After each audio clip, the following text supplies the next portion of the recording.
Welcome to another episode of Knives Monroe versus the podcast. I'm Knives Monroe. How you guys doing? Hopefully you're doing well. Let's get right into it, shall we? I'm with my dear friend, Junior Molina. How you doing, man? I'm doing good. Just glad you asked me to be part of this episode. You and Claire are tied on the Three Timers Club right here. So you're in good company, man. Yeah. Thanks for coming on the show. This is the third time. And we got something special in store for the listeners, something we've never done before. We're going to break down a very special interview. The link will be in the podcast notes, but we're going to hear the entire interview. It's 55 minutes. It's George Lucas talking on Charlie Rose. And you just sent me this interview earlier today. So how about you set up what it is we're about to watch in the context? Okay, so he was about to be honored at this like this luncheon in Washington, and this was right before the new Star Wars film came out, and you can tell like Lucas is a little salty about it because I mean he didn't like the film, so this is just kind of him kind of just angry, and that's what makes the interview so good, I think. What's interesting is that's exactly right. This is after Star Wars The Force Awakens, and he sent me there to do press to kind of pass the baton to Disney and give his blessings and his good graces. And I suspect that this is kind of like this outward play that Disney kind of pressured him to do, that it was in their agreement, I would suppose, to go out, interface with the public and tip his hat. Let's just see how that goes. I'm going to be completely honest. George comes in hot. Without further ado, this is George Lucas being interviewed by Charlie Rose. Let's do this. You have every honor that a man could have. You've got Almost. Oscars. No. No Oscar? No Oscars. I got the Then why are they giving you this award then if you don't have an Oscar? Already, as an interviewer, off to a terrible start. I was on the floor dying when I saw this. He's like, no, I never had an Oscar. Maybe Star Wars has been nominated, but I don't have an Oscar. Do you think he's salty about that? Oh yeah, for sure. That's the funny thing is like everything he's ever been interviewed or anytime he's ever asked, he's like, oh, I don't care, I never won. Like it's for other people. But you can tell like he was mad that he didn't win for graffiti, and he's mad he didn't win for Star Wars because like everyone else won that worked on the film besides him. So that's just something that I liked. Contextually, people need to remember that the class of filmmakers that George came up with, Martin Scorsese, Steven Spielberg, Brian De Palma, is that true? Francis Ford Coppola? Francis Ford Coppola, yeah. All have, and Steven Spielberg, of course, if I didn't mention him, all Academy Award winners. Mm-hmm. There's a bit when I think it was Spielberg, Coppola, and Lucas announcing Best Director in like 2006 or something that ends up going to The Departed. And they're like, all three of us have Academy Awards. And George is like, not all three of us. So poor guy. I mean, he's been the butt of the joke for a long time. I mean, this guy comes in hot. As an interviewer, this did not go according to plan. Oscar. I don't have anything. I don't really have a lot of awards, to be very honest with you. I have the Irving Thalberg Award, and and I get a lot of little awards. Yeah. I've got 2 Emmys, but I've never had an Academy Award. I've been nominated, but I've never won. I'm too popular for that. Too popular. Ooh. Meaning what? They don't give Academy Awards to popular films. Salty or not salty? I think that's just what he believes. How true is that? What was the most popular film that was awarded Best Picture in the past 10 years? Literally, in the last 10 years. Shoot, I don't even know. I guess La La Land, maybe? That didn't win. It notoriously did not win. Oh, yeah. Then, shoot, I don't even know. Yeah, they don't award popular films. Let's look at it. Academy Award Best Picture, past 10 years. I'm very curious.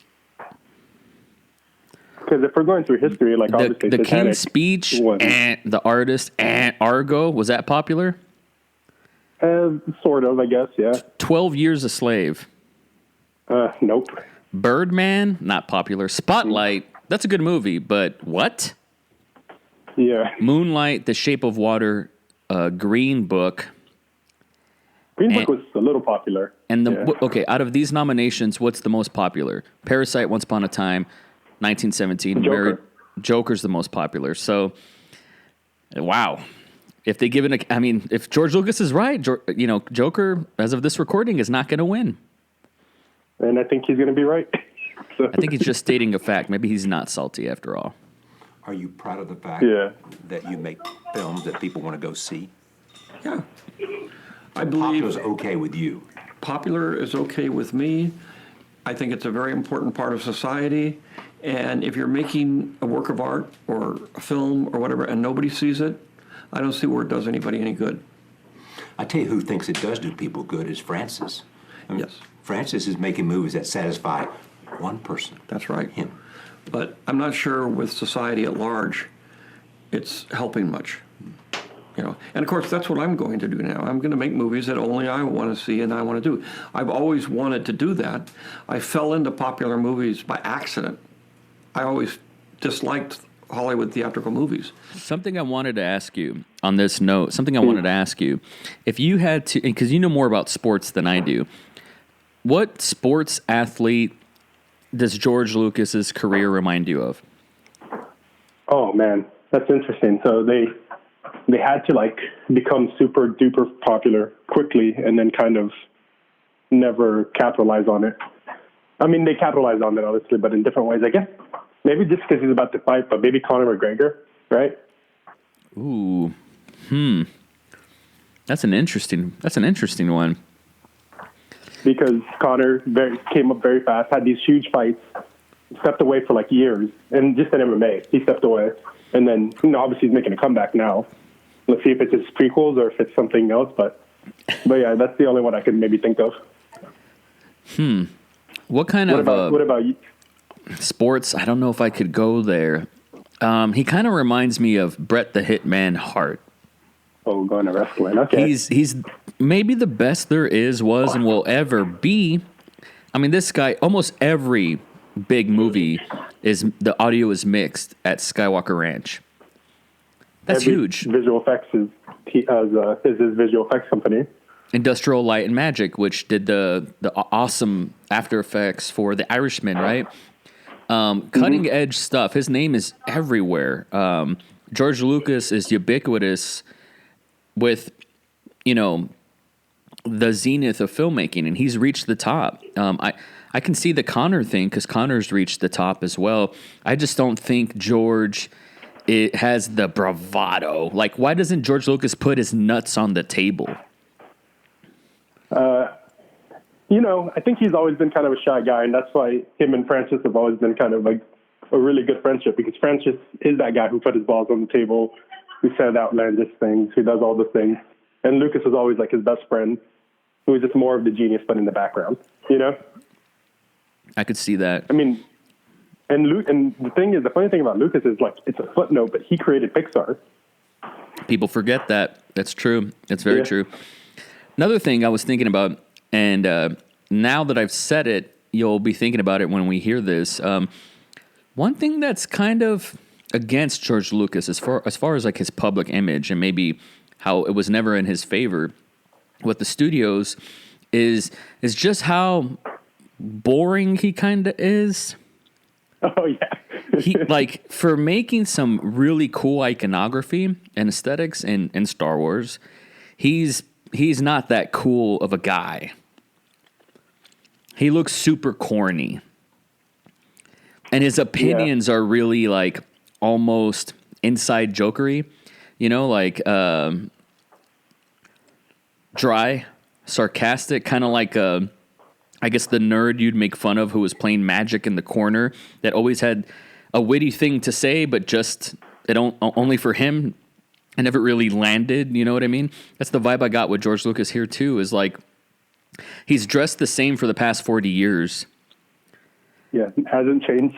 I think a lot of exactly. I think a lot of it has to do with the business, getting shit made, having the studio's, swaying it your way is being likable, or not giving a fuck if you're liked and doing what you want anyway. Say like a Steven Soderbergh.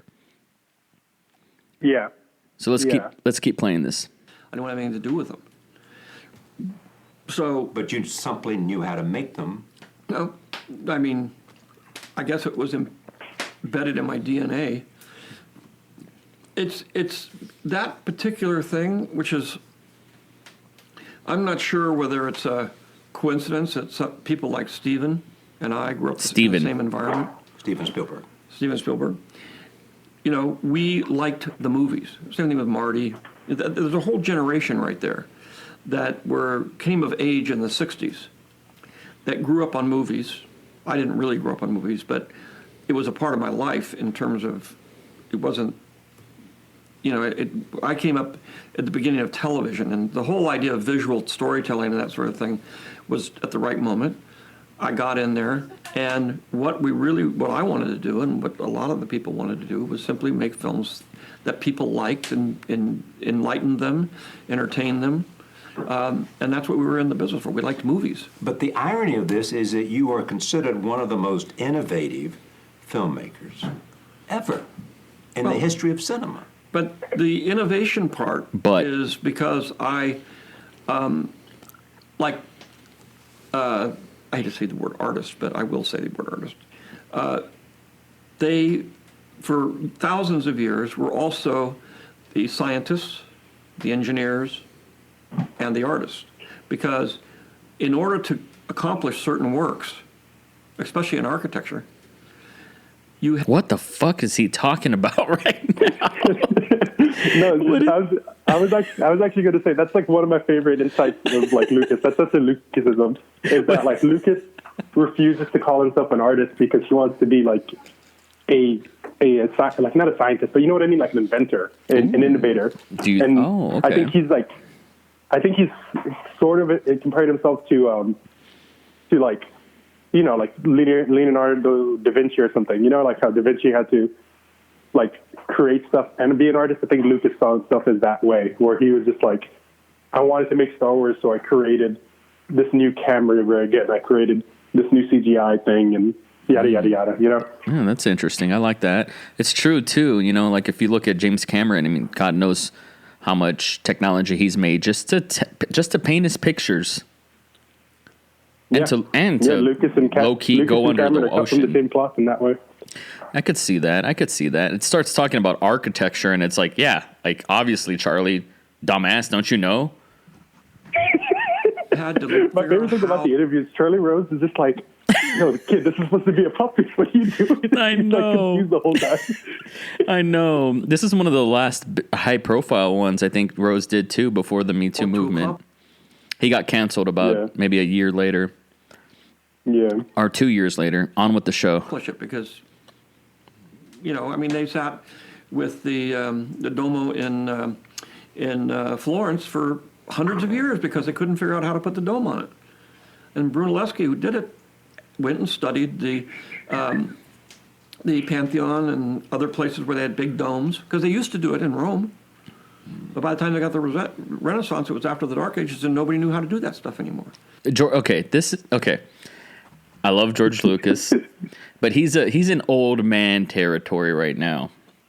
Oh, the whole interview is old man territory. That's what makes it beautiful. This is like it reminds me of Abraham Simpson of like back in my day we put our belts together with electrical tape, and it's just like, what are you? That was a style at the time. Exactly. Like George, what like the context with Charlie Rose, just like, dude, I'm trying to put your ass over. Let me put you over. There's a great video called Star Wars: How It Was Saved in the Edit. Yeah. And it really illuminated to me that it's possible that Star Wars was a fluke. He goes on later to call American Graffiti a fluke. But Star Wars is kind of the ultimate fluke, and I don't know if I've ever heard him admit that. He kind of takes the credit. He's not afraid to take all the credit for Star Wars and what it accomplished.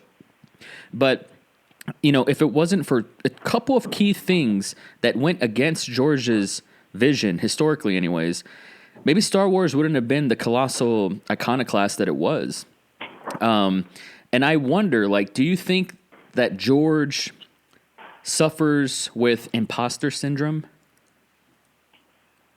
A little bit, and that's what that whole interview is about, right? Because like Lucas, in the same interview, he goes on and talks about like how he wants to be more of an artist again and be an experimental filmmaker again, but he also has to wrestle with the fact that he changed Hollywood and he made Star Wars and he made Indiana Jones and like that's just who he is. Like, and he says later on in the interview, like, I'm the Star Wars guy, and I think there is an imposter syndrome with him, just in the sense that he feels like he never really understood what makes something popular, but he also says in the interview he does. So like, I don't know, that's what's kind of beautiful about Lucas is he's everything and nothing at the same time. He deserves all the credit, but everything was a fluke.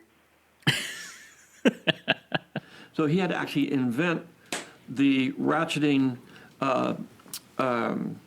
pulley in order to be able to get oxen to pull bricks up that high. So that's what you have done. You have been able to create new things. Charlie's a professional. No one had done it before, and you had to do it on your own. Because I had a story to tell. Yeah. There's a gap between what is possible and where my vision is. I think it's possible that we would look at George Lucas as a society completely differently if he had the voice of Werner Herzog. Oh, yeah, for sure. It's like part of like the reason why it's so easy to make fun of Lucas is that voice is so iconic to me. Just they got to get the rig right. I mean, exactly. When Werner Herzog pulls a boat via tug rope over a mountain, like we elevate him, right, as the icon that he is. But with George, I mean, for some reason, he just sounds like a nerd. And I've had to fill that gap, which is what anybody does. You don't invent technology and then figure out what to do with it. You come up with an artistic problem, and then you have to invent the technology in order to accomplish it. Yeah, Charlie, stupid. So it's the opposite of what most people think it is, and any artist will tell you that. And art, on all levels, is just technology, which is why it's, people say, well, monkeys can do paintings. Well, they can't really. They can do scribbling. They can do like what my 2-year-old does. But if you want to say, I want to convey an emotion to another human being, that's something only human beings can do. Animals can do it by roaring in your face or biting your hand off, and that usually has an effect. But to do it in a painting, to do it in a play or in a story, in poetry, or anything that's in the arts, you have to be a human being. So we've talked about artist, filmmaker, innovator, director, storyteller. Well, a director is just somebody who's Chinga. got a Take the fetish for compliment. making the world to be the way he wants it to be. Sort of narcissistic. That's you, All directors, they're no different. and you're a director. All directors are they're vaguely like emperors, which is I want to build the society to reflect me and what I want. And the great thing about you don't have to kill a lot of people and build a lot of stuff and spend a lot of money if you're a king and want to do that. It's good for society, obviously. But a director can do it with a lot less money and just say, I'm going to create a world where people can fly. So what does Star Wars and Indiana Jones say about the world you want to create? Well, Star Wars and Indiana Jones were basically put together, especially Star Wars, more than Indiana Jones. Indiana Jones was just done for fun, to entertain people. And there were some messages in there about, archaeology and also about what we believe in terms of myths and that sort of thing. But the real one is Star Wars, and that was done in the same vein that what I was saying about the patron creates the propaganda, and what I wanted to do was go back to some of the older propaganda, which was consistent through all of the societies. Okay, hold on. The patron creates the propaganda. That's such a good line. That had to have been something that they edited out, or for TV, or he said off mic. George, is a bit of, I mean, doesn't this come off a little bit as revisionist to you? Yeah, somewhat, but what do you mean? I want to, like, do you happen to know around the general age range that George was when he wrote and directed Star Wars? Let's see, he came out 76, right? He went to USC in the late 60s. And my guess is like he's probably like in his mid-20s. And so I'm curious to what that kid would say to current George right now about the motivation behind Star Wars. Well, the thing about Lucas is he never really gave too many interviews, so you have to just kind of take his word with it when he got older. But who knows? I mean, if you've ever seen any of Lucas's student films, they are kind of bizarre, and they are like obsessed with like where can I find technology. Those?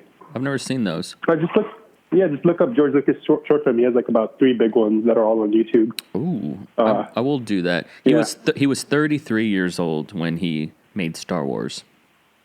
Okay, so that makes more sense. Yeah, because I was thinking, but the reason why I shot so low is because later on in the interview he says he was like in his 20s, and I was like, that doesn't seem right, but whatever.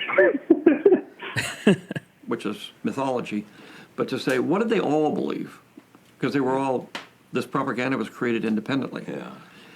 And what are the things that they all actually believed? We're talking about relationships with your father, relationships with your society. So thoughtful. Your history, relationships with the gods. All of this stuff it's old, but they're psychological motifs that were created through storytelling, primarily oral storytelling, that explained what they believed in and who they believed in. So what I wanted to do is go back and find the psychological motifs that underlie that, because those grow out of a popularism, and to say that not all, but a majority of people, boys, have a certain psychological relationship with their fathers. And that's been going on through history, and trying to explain that to say, we know your darkest secret. Yeah. And therefore, you're part of us, because we all know the same things. We know what you're thinking about your mother. We know what you think about your brother. We know what you think about your father, really. Yeah. And those are the things that make people say, hey, this is why we believe this stuff. And again, the crudest part of that, in terms of the religious, spiritual thing, is some people have taken those ideas and then distorted them, and you end up in a cult where they're using the psychological tools to make you adhere to their society. So Lucas, like, I don't know what the heck Lucas was like he was talking about there, and I love Lucas. But he starts talking about like these like myths, right? And that's the one thing that's been consistent forever, is that Star Wars was based off of like Joseph the hero of 1,000 faces and like the hero's journey and all that stuff. So I do believe him when he says that stuff. But then like I feel like Lucas is sometimes like so smart that he kind of gets dumb again, because like he starts like talking about like cults and religious figures, and I'm like, what the heck? Like, why is he going here? like there's no context that he just kind of gets there. And I know it makes sense to him, but like he doesn't really like ever put anything like in the proper context. At least sometimes that I read his interviews, I hear his quotes about like stuff like that. Because there's a great quote later on in the interview, and of course like Charlie Rose like changed the subject because it got kind of sticky, where he's like praising the USSR's filmmaking. I remember that culture. Yeah. And it's just like, man, Lucas, what the heck are you doing?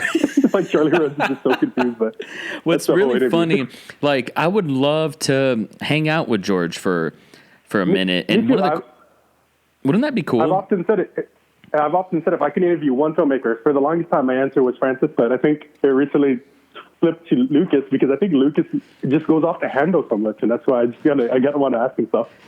one thing I'd ask him, first of all, like when you get at that, when you're a billionaire, I think you're in a bubble and you're inoculated from society, and I think you're surrounded by a lot of yes men and a lot of people telling you that I think that's a great idea, George. Let's go with it. Let's run with it. Just write the script.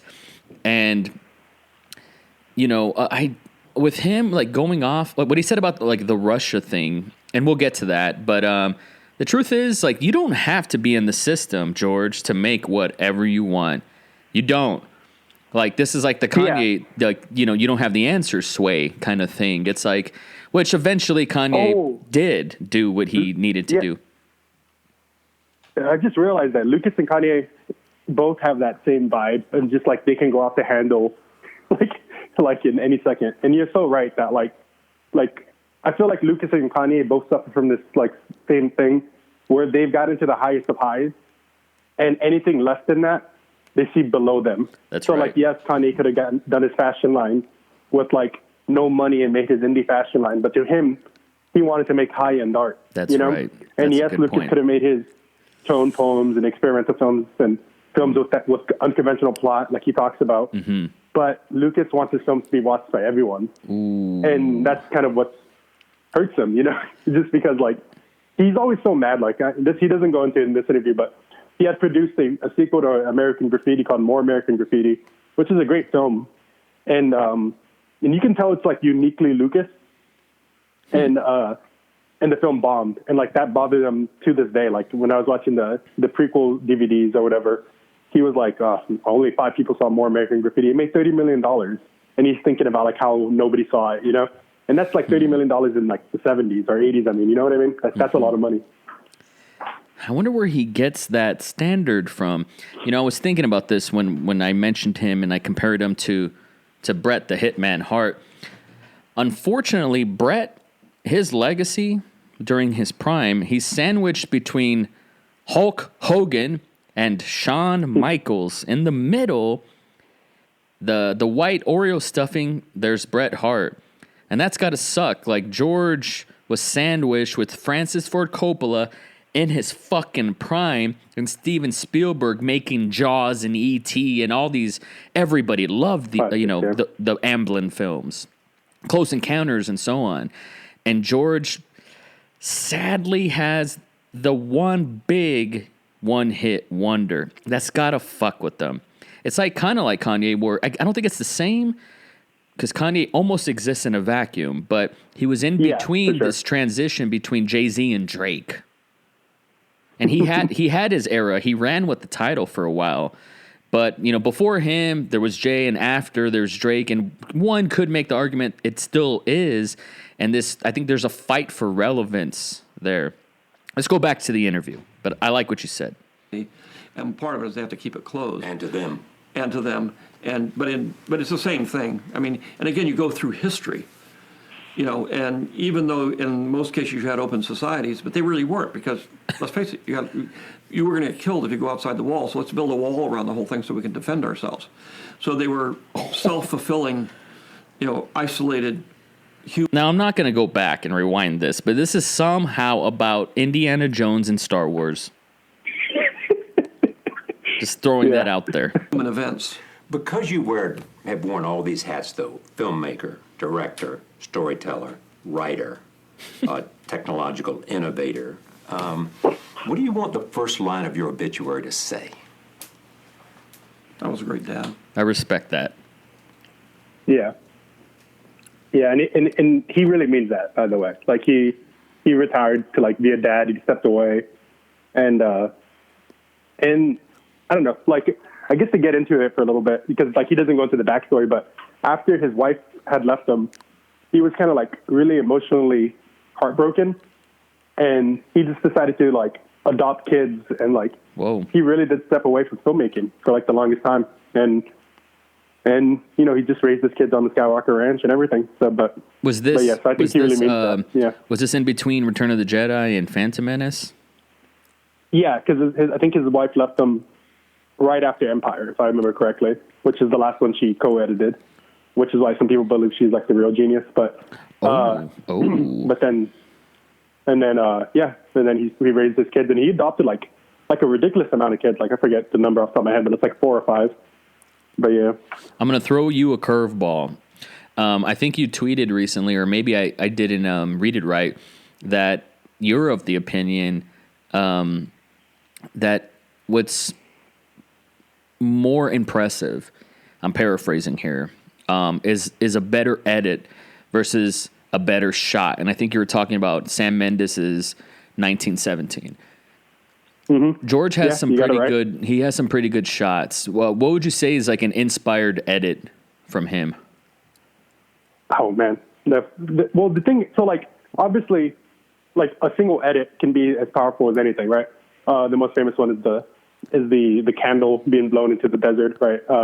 In Lawrence of Arabia. But Lucas, I think, is really inspired by like D.W. Griffith and Sir J. Einstein. And like if you watch like specifically the ending of A New Hope, I think that's the best edited sequence in action film history. Like the way he's able, and it's what people still use as a template to this day. It's true. He has 3 major storylines going on, or 2, I guess. But like, and he's editing back from Luke, from Vader, from Han, from the mission control, and it's like this really inspired thing. And it all culminates whenever Han Solo like flies into his thing to shoot Vader, and then he's like, "Woo!" and then Luke destroys the Death Star. It's a really good edit. So that to me is like the pinnacle of like of editing. But like every single Star Wars film and every single Lucas film is incredibly edited. Like if you read his biography, like you can see like he loves editing more than anything. Like he has this great thing about American Graffiti. Ron Howard is like, so I asked Lucas like, how do you want me to read this line? And Lucas tells him, it doesn't matter because I can fix it in the edit. So Lucas is under the belief that like anything is fixable through the edit, and filmmaking is just an excuse to get to the editing room. I think a lot of filmmakers feel that way in some ways. And I do think you should direct the actors a little more, but I do like that idea of just like he knows that he can find his final vision in the editing room. Mm-hmm. And I bring this up, and I respect your retort simply because what you stated earlier about his wife or ex-wife being the real genius behind the first 2 Star Wars. So wanted to know which shots were sort of inspired, at least in your opinion. But it's a good answer. I tried.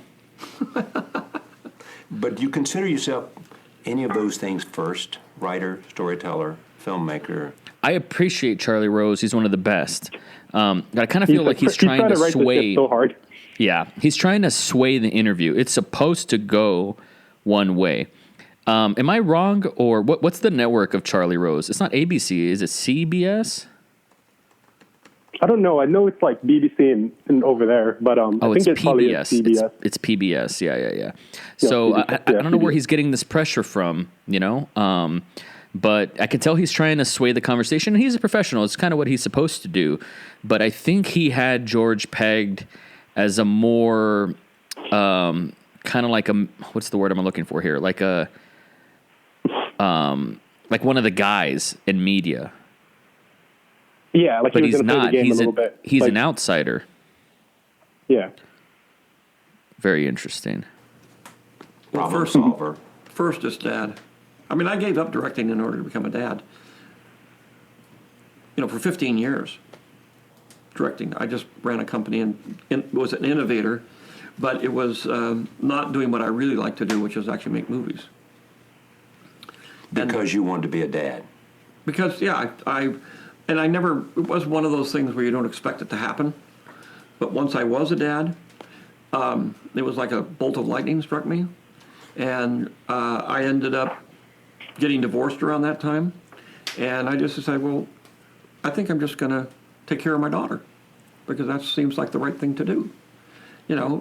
His body is singing with what he's saying, like his posture, his nonverbal communication is agreeing with him, so I can tell he's being really earnest there. Yeah, and you can tell the rest of the interview he's so uncomfortable talking about filmmaking and everything else, but that one moment where he is talking about becoming a dad is kind of like probably the most earnest he is throughout this whole interview. 100%. Return of the Jedi. I said I made all these movies, and I'm not going to escape Star Wars. And my central concern was my daughter, so I just said, I'm going to raise my daughter, and then I adopted another daughter, and then adopted another son, and it wasn't until like 15 years later that I actually said, okay, I'm going to go back now and direct movies again. So it was very much, and it's in the meantime, I had developed a lot of technology to do things that I could not do when I was doing Star Wars. Because in Star Wars, because it's a science fiction film, it's a fantasy film, it pushes the limit, the technological limits of the medium. Science fiction, fantasy, those sorts of things. You really, there's many things can't be done. They just can't. And there's an equation ultimately, which is how popular is something, how much does it cost? And they subtract one for the other and decide whether they're going to do it or not. So a lot of the films, when I was doing Star Wars, right after Star Wars, they didn't have room for spectacular. They only had room for, street movies. So, which is what I've been doing before that. And so doing... Just to be clear, when he says street movies, I think he's thinking about something like American Graffiti or Francis Ford Coppola's The Outsiders. I think Coppola did that. I think that's what he meant by street movies, or West Side Story, even though that was a little earlier. But I think that's what he meant. Something that was sort of... Yeah, he's talking about like movie. Yeah. Yeah. Of, an epic, a historical piece, science fiction, fantasy, any of those things, you just couldn't do it because they cost too much money. And technically, you couldn't accomplish it. Kennedy Center honoree. That's a big deal. What does it mean to you? Nothing. Well, I could be glib. No, just be real. I'm sitting here with a guy who's the happiest he's probably ever been. Married, 2-year-old daughter, all the money he'll ever need, sitting in this remarkable place where you live. So you got everything. But here is a saying that you are really one of America's finest artists. So just to kind of set up the context here, the Kennedy Center Honors, according to Wikipedia, is an annual honor given to those in the performing arts for their lifetime of contributions to American culture. So it's pretty general. The honors have been presented annually since '78. And it's a star-studded gala in Washington, D.C. The president is there. It's a big deal. And George Lucas doesn't really give a shit. What does that mean to you that these people are going to honor you sitting next to the president at the Kennedy Center? Well, Don't be glib, be real. Well, I will be real. I'm not much into awards. It doesn't mean that much to me. Because I've gone through this, and I know it's just a group of people get together and say, we're going to give you this award.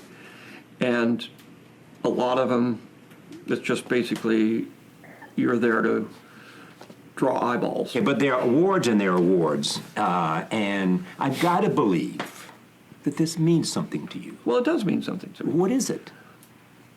I don't know. It's, again, I've got the Medal of Arts, I've got the Medal of Technology, I've got the... So it's just another award, what the hell? You just give him another award. He'll show up if you want him to, but he doesn't care. This is Charlie telling you the network, look, I'm fucking trying here. I'm giving it my all. And Lucas the whole time, it's like, I don't know why Lucas is so disagreeable about this whole interview. Like, he's like, so it means nothing to you. No, it means something. Oh, what does it mean to you? Well, yeah, I guess nothing. Yeah, he's like, I don't know. Well, yeah, it's, I know it's about the TV show. It's not about me. This is not a big TV show. The Well, Kennedy it is a Center TV show. Honors as a television show doesn't do very well and shown in the middle of December. I know. So it's not about a TV show. It's not the Oscars. This is in Washington, where all of Washington turns out. And it, in fact, selects only 5 people each year. And it's not based on what you've done that year or one movie. I know. It's based on what you have achieved in your career. Right. And all of a sudden, But- and you're putting you up in a pantheon of people that you really admire, Yeah. like your friend Steven Spielberg. Okay?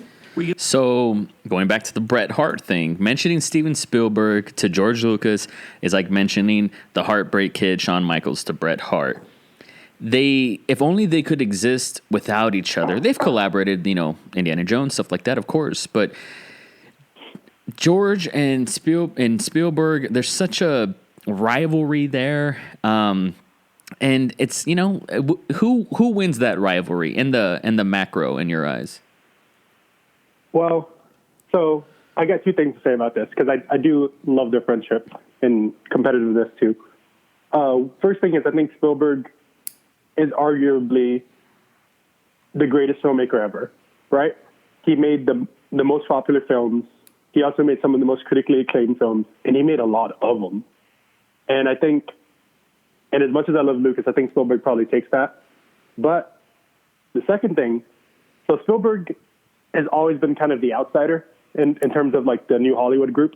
Francis Ford Coppola famously said like, "Oh, you can't be a part of Zoetrope because you're too much of a Hollywood guy." And this was before he made Jaws.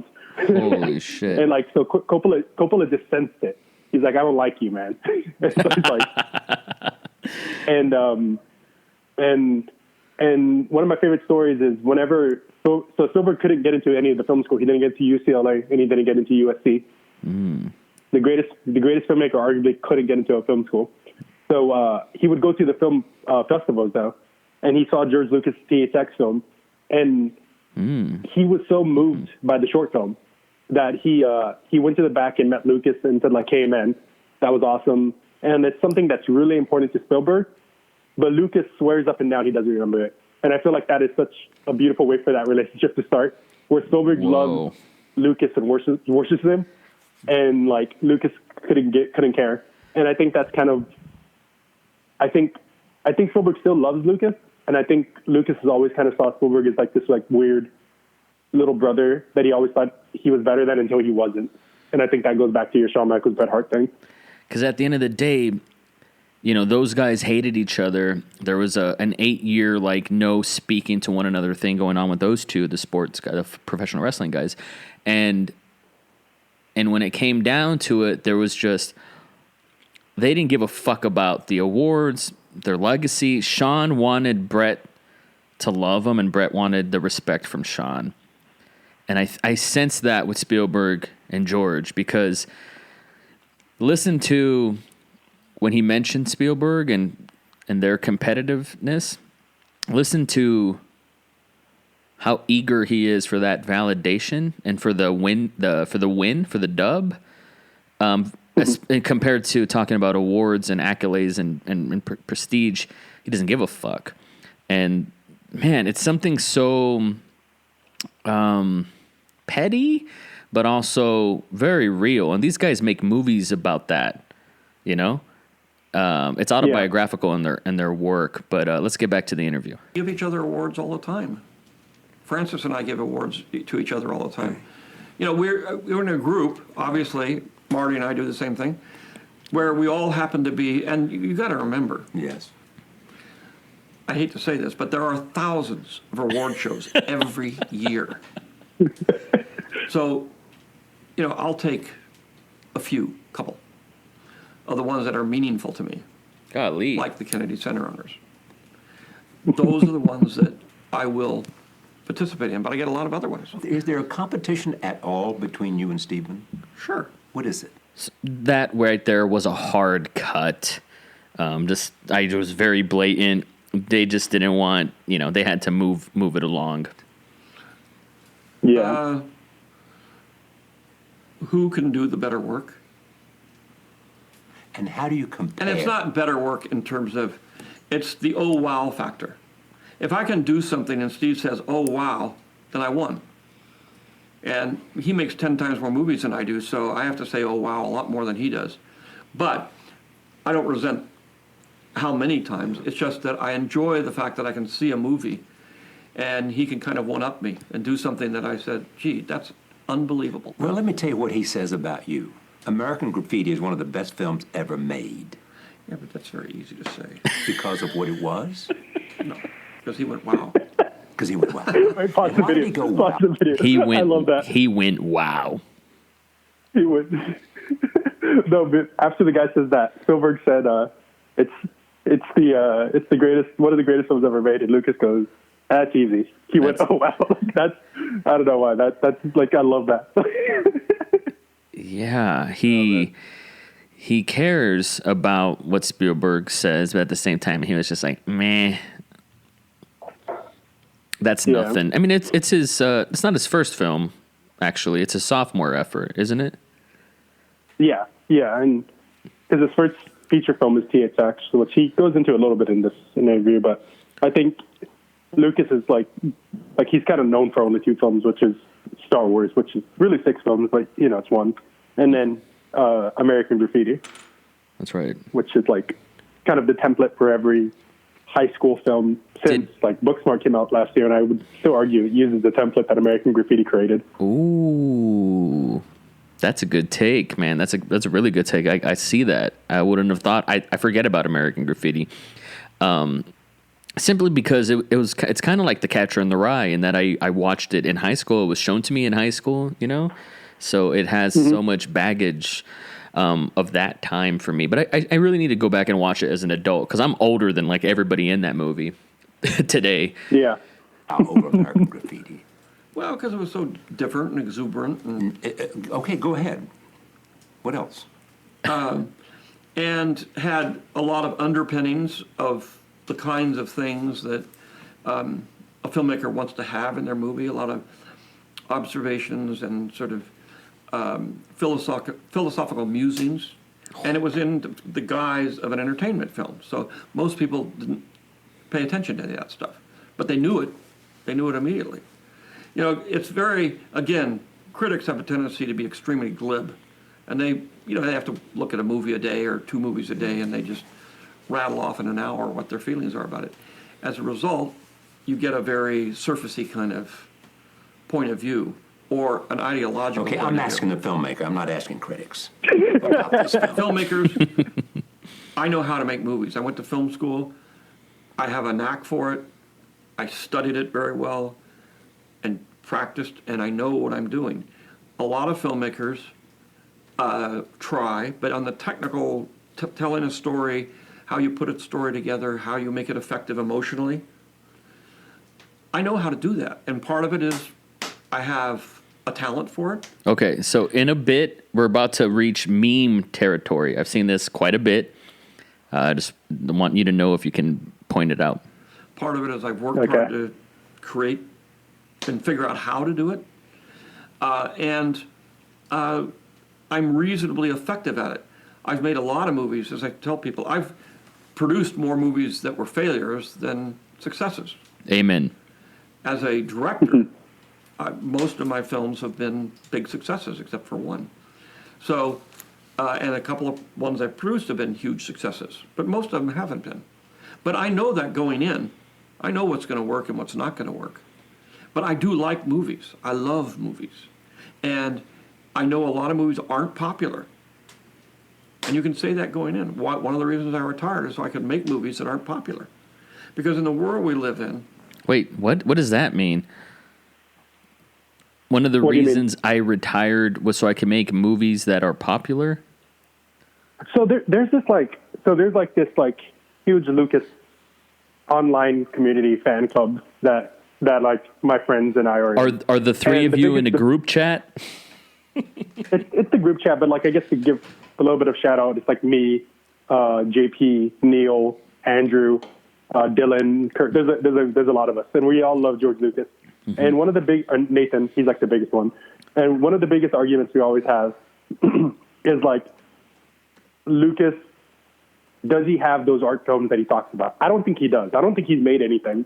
But like, I guess everyone wants to believe that he's making these art films that no one's watching. But I think he just kind of lies to himself. Like he just so he can feel better about retiring. But like he keeps saying like, well, I'm going to do something cool. I'm going to do something small. But like, I don't think he wants to, or he's afraid to. I don't know what it is, but I'm not sure if he's actually making those small films.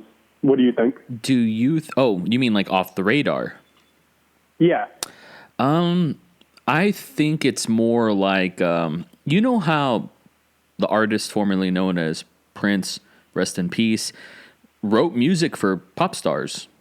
Like he wrote "Nothing Compares for You" for what's her name, Sinead O'Connor. I think maybe he feels like responsible for doing the sound mixing for A Star Is Born and stuff like that. Oh, okay. Maybe he means that he's making movies because he's like this big shadowy figure like Oz behind the scenes, but I don't think he means a George Lucas picture. Okay, that actually makes sense now that you mention it, because he has been on sets for like the last 5 years. Like he was on the Mandalorian set. He was on the Game of Thrones the last season set, and he helped Marty with the CGI on The Irishman. So I guess in that way, he has been still involved. He just hasn't directed anything. Speaking of Marty, what would you say his success-failure ratio is? Can I give you so I have this fun little theory about Marty and Lucas, and I don't know if I think they like each other. In fact, I know they like each other, but I think Lucas feels like he big brothered Marty a lot, even more so than Spielberg. Really? Because if you look at their films, what came out the same year, and especially in the early days, so the same year Mean Streets comes out, American Graffiti comes out, and which one is the highest grossing film of that year? American Graffiti. American Graffiti. Yeah. So they both decide, let's make some retro films about the films we loved. One of them was Star Wars, and one of them was New York. New York. Which one became the big hit? Very Star good. Wars. Very good. Yeah. Yeah. So let's flash forward to 1999, where The Phantom Menace made $1 billion at the box office. Bringing Out the Dead. Bringing Out the Dead, which nobody's seen except me. Nobody has seen it. It's a good movie too. It's a great movie. I like that contrast. That's a really good contrast. Yeah. No, so I love that little parallel they've had with each other's career, and this is probably the closest one Marty arguably won. But Gangs of New York and Attack of the Clones, Marty asked Lucas to be on set for how did I just forget Gangs of New York, because that was Marty's first involvement with special effects. So they've always been kind of rivals in that little way. But yeah, it's kind of interesting. That's a very good point. Yeah, I'm glad I was able to ask you that question. In the system we've created for ourselves, in terms of it's a big industry, you cannot lose money. So the point is that you're forced to make a particular kind of movie. And I used to say this all the time when people, back when Russia was the Union of Soviet Socialist Republics. Here it comes. And they'd say, oh, but aren't you so glad that you're in America? I said, well, I know a lot of Russian filmmakers, and they have a lot more freedom than I have. All they have to do is be careful about criticizing the government. Otherwise, they can do anything they want. And so what do you have to do? You have to adhere to a very narrow line of commercialism.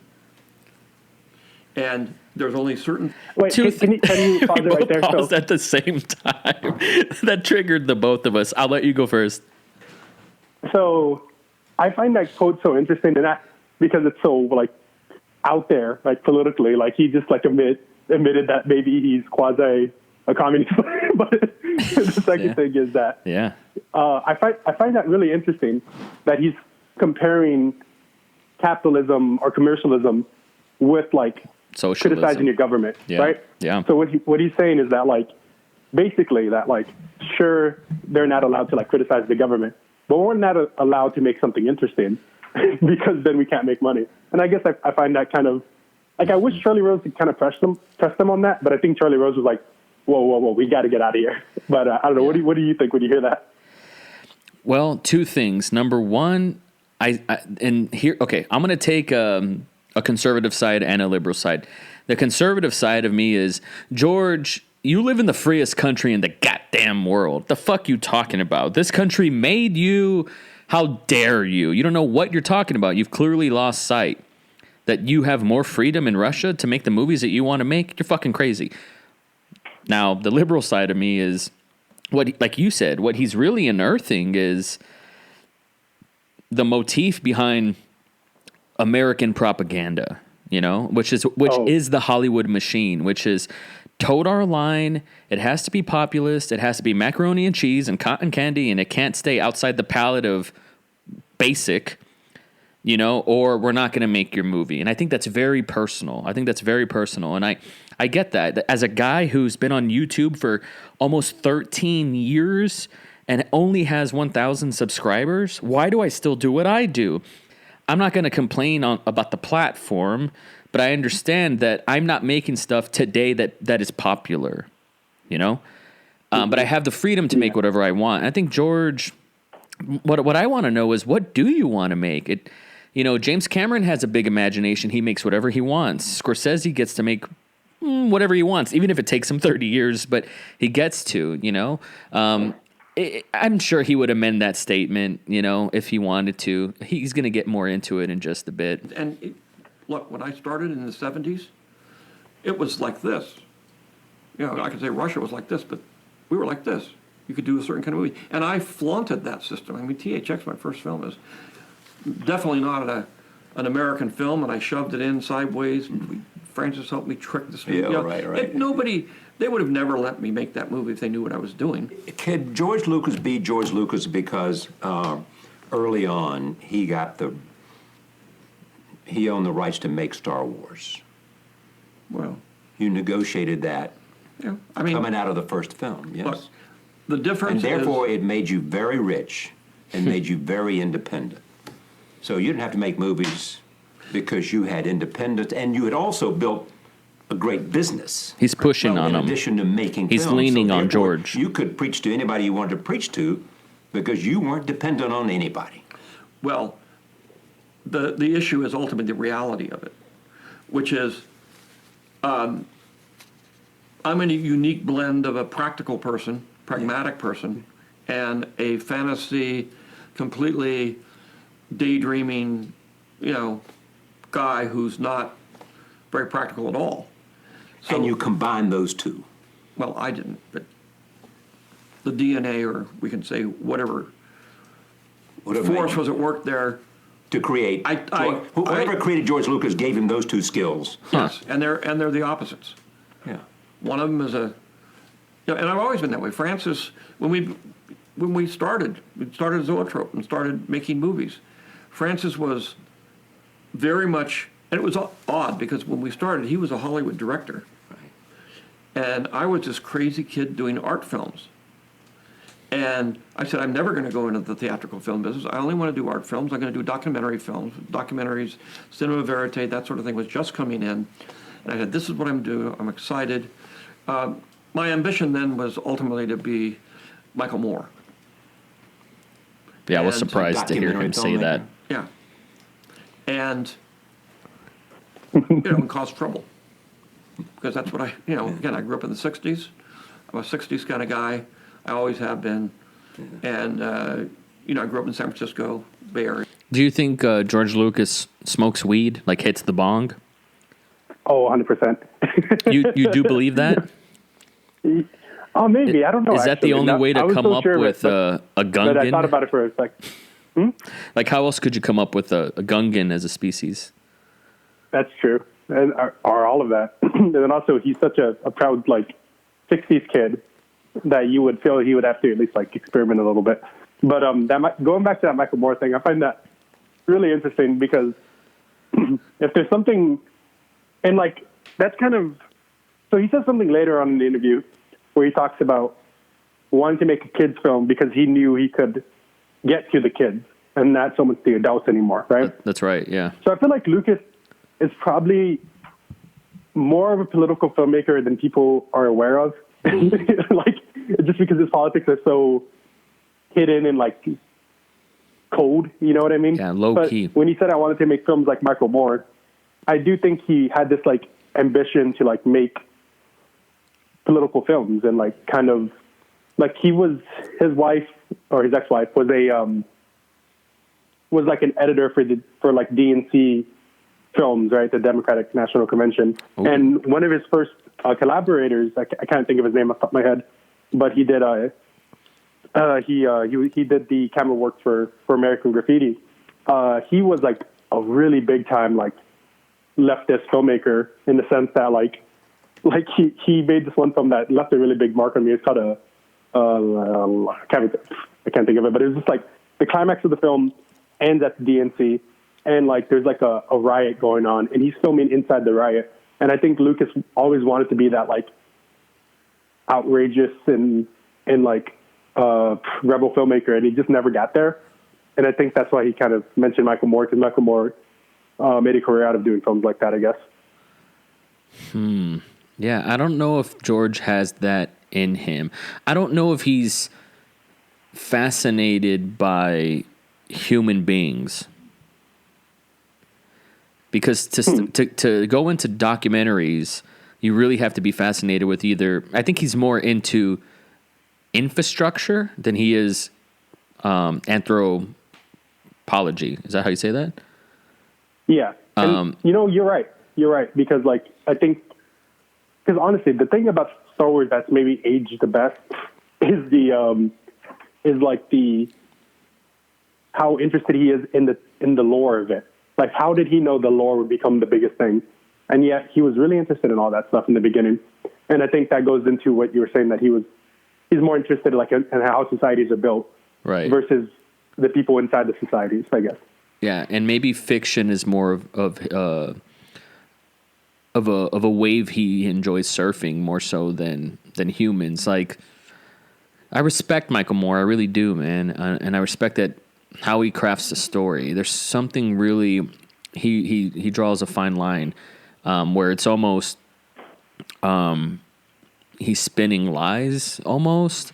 Gosh, it's really hard to tell, but he's also kind of like now here I am talking about Michael Moore, but he's kind of like he's almost prophetic in that he knew where certain things were going.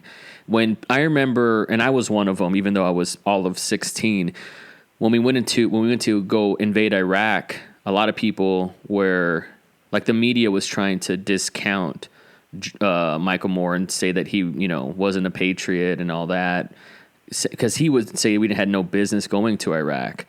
But now look what history favors him, I guess is what I'm saying. And I think he's more fascinated about human subjects than George could ever be. George doesn't strike me as someone that would go to a party to network. He doesn't even remember Steven Spielberg walking up to him, marking out, Yeah, no, and that's totally true. I think whatever you want about Michael Moore's films, that he really, at the beginning, like his first film, Roger and Me, which I think is still maybe his best film, is just like about this young dude who's like, I'm going to go find out why Flint is like getting rid of every company. That's right. And it's just like, it's kind of an interesting investigation. I don't think Lucas was ever that interested in figuring out why things stopped working, like he was just like interested in on building things, on like, what's the future? That's like, right. Like Lucas he's all about that idea of inventing the future. And that's what makes him so great, in my opinion. And he's done that. And, that was my environment that I grew up in, and I was perfectly happy to do it. I did not want to make theatrical films. I was making kind of tone poems in school. I was winning awards. Francis and I moved to San Francisco because neither one of us liked the Hollywood environment. We started a company up here, and I got to take one of my student films and turn it into a feature, which was VHS. But it was a tone poem. It was just a visual storytelling. The characters and the plot were not as important as the metaphor and the symbolism. And as a result, and the emotional connection between the moving image and the audience. So I did that, and obviously our company went bankrupt and I destroyed everything. But like, there's always a silver lining. It caused him to be forced to pay off the debts, which meant he had to go do The Godfather. He challenged me as he was walking out the door. He says, "Stop doing this artsy-fartsy stuff. Yeah. Make a movie. Grow up, man. Grow I dare up. you to make a comedy." And I said, "Well, I can do that. Yes. That's so big. I can do anything. I'm in my 20s. I'm George Lucas. No, it's not. It has nothing to do with George Lucas. It has to do with I'm 23. I can do anything. That's when you think it. By the time 30, you get that beaten out of you. But when you're young, you sort of think you can do anything. Very So I true. did it. Very true. And That's so true. And that was successful. Wait, can we pause right there? Can kind of talk about ourselves? Oh, I think we God. both can agree with that so much. I mean, I'm not 30 yet, but you do kind of feel like it gets beaten out of you, because both of us made feature films in our early 20s. Yeah. And it's like the idea of doing that now is just so daunting. And I think there's nothing in the interview I agree with more. Not that like when you're in not that Not that it was easy in my 20s, but you're not in your feelings and in your head, and like your insecurities. Like I guess you're overcompensating so powerfully, and you're peacocking, and you think you have the world by the balls, and you're gonna go fail spectacularly when you're younger. When you're older, you're more conservative, and I think you tend to make safer choices, and sort of like this sort of risk reversal, like low risk, high reward yield thing just becomes like a more conservative pocket for some people. But you do get it beaten out of you because of time, when you're 20, you've been unchained for 2 years. When you're 30, you've taken a decade of dubs, you got some scar tissue built, and that's totally true. And I think I must have missed it the first time when he was like, yeah, Francis fucked up our company, bankrupt us, but he challenged me to go make some popcorn films, and I did. And then he kind of low key took a little bit of credit for The Godfather because he had to go pay off the debts and stuff. So it's actually a relief to hear those two indie young bucks go out, create a company and fail, and then say, okay, we got to go do something about this. And then, George makes Star Wars and Francis makes The Godfather. The Godfather, eventually. Or you can even throw Apocalypse Now in there. Talk about Americana, those two guys, But they had failed before that. And if it wasn't for those failures, maybe we wouldn't have had those. Oh, for sure. Like if, let's say if we lived in the alternative reality where THX doesn't bomb, and I want to say Francis Ford Coppola already had an 8-picture deal with Warner Brothers. And if THX did well, that means we wouldn't have gotten any Godfathers. Mm-hmm. We would have had George Lucas's Apocalypse Now instead. Ooh. And we would have just got all these weird indie films. And I'm sure they would have been great films, but they would, the course of history would change. Like, can you imagine film without Star Wars or Godfather? Oh my, that's impossible to think of. But history happened the way that it happened, and it's a relief to go back and think of those guys, like that they were young and they were hungry and they did get the shit beat out of them. It's good to hear that, actually. I relate to that, man. Like, it's a part of my brand, essentially, like this sort of I'm like the first act of Rocky still. I just haven't been in the arena with Apollo Creed yet, but I still feel like I'm punching meat, like trying to make ends meet and shit and do some cool stuff. So, but I'm not 33 yet. I guess there's still time on the board. Started me on a whole different train to do, again, when I did started Star Wars, I certainly didn't think it was going to be a hit. I didn't think American Graffiti was going to be a hit. I had no idea. I mean, in the beginning, American Graffiti the studio hated the film so much they shelved it. And they said, we're not going to even release this. Maybe we're going to see if we can release it as a movie of the week. But we can't release it in theaters. It's not that good. So that's where I was. And then I started working on Star Wars. And I was just doing it because I needed a job to pay, to eat. And I wanted to do this kind of experimental-ish, in my mind, idea about mythology. And wonder how true that is. Take the films that I loved when I was young, which was Republic serials, and transform, the kind of movie I wanted to make into a very popular genre. And out of that came both Indiana Jones and Star Wars. But that seems revisionist to me. I thought that was my last movie. First he says, I didn't think it was going to be a hit, but I was setting out to try to make a hit. But I actually, you know what I mean? Like, I don't know how much I believe that. I don't know how much, truthfully, he could recall, to be honest. That was 40 years ago. Well, yeah, that, and then, like, also he didn't really, like, do diaries or archives, stuff. Like, Coppola, like, I think did write a lot and did kind of, and is probably more likely to remember stuff from a long time ago, just because I feel like Francis is more of a romantic in that way. Like he really does cherish like his little moments, where Lucas is like always thinking about the future. We're at the halfway mark. Sorry, I didn't mean to interrupt. We're at the halfway mark. Are you still good on time? Yeah, I'm good. I'm great. Okay, cool. Sorry about that. Continue. Oh no, so I totally agree with you that sort of revisionist because I do think he made American Graffiti to be a hit, and it was a hit. Like, and that's what, like, he should have mentioned that. Like, the studio didn't believe in it, but ultimately, it's because of that the movie became what it is. And like, and something he doesn't get into this in this interview, which is like, him and Francis actually hated each other for a little bit after the company failed because they both sort of, in a weird way, blamed each other. And and after Francis made The Godfather, Lucas couldn't get American Graffiti made. And it would have been so easy for Francis to be like, but instead Francis like did him one last favor and was like, I put my name on it so you can get it made. And that's how Lucas was able to get American Graffiti made ultimately. And then the other thing about that is whenever the film wasn't going to get released, Francis Ford Coppola, who just recently fell into money, was like, I buy the movie rights from whoever owned it at the time. Oh. So I can distribute it myself because they weren't going to do anything with it. And that's when Lucas was like, oh, wait a minute. Francis is still like the coolest guy ever. Oh, what a good friend. I never knew that. Yeah.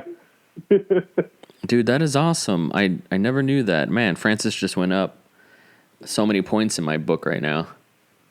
No, Francis was like, you can say whatever you want about him being an a-hole or being whatever, but he really is the ultimate, like, I stand by my guys no matter what. For better or worse. Of this thing. Then I was going to go back to doing what I really wanted to do. And I said, at least at the end, I want to have done a old-fashioned movie.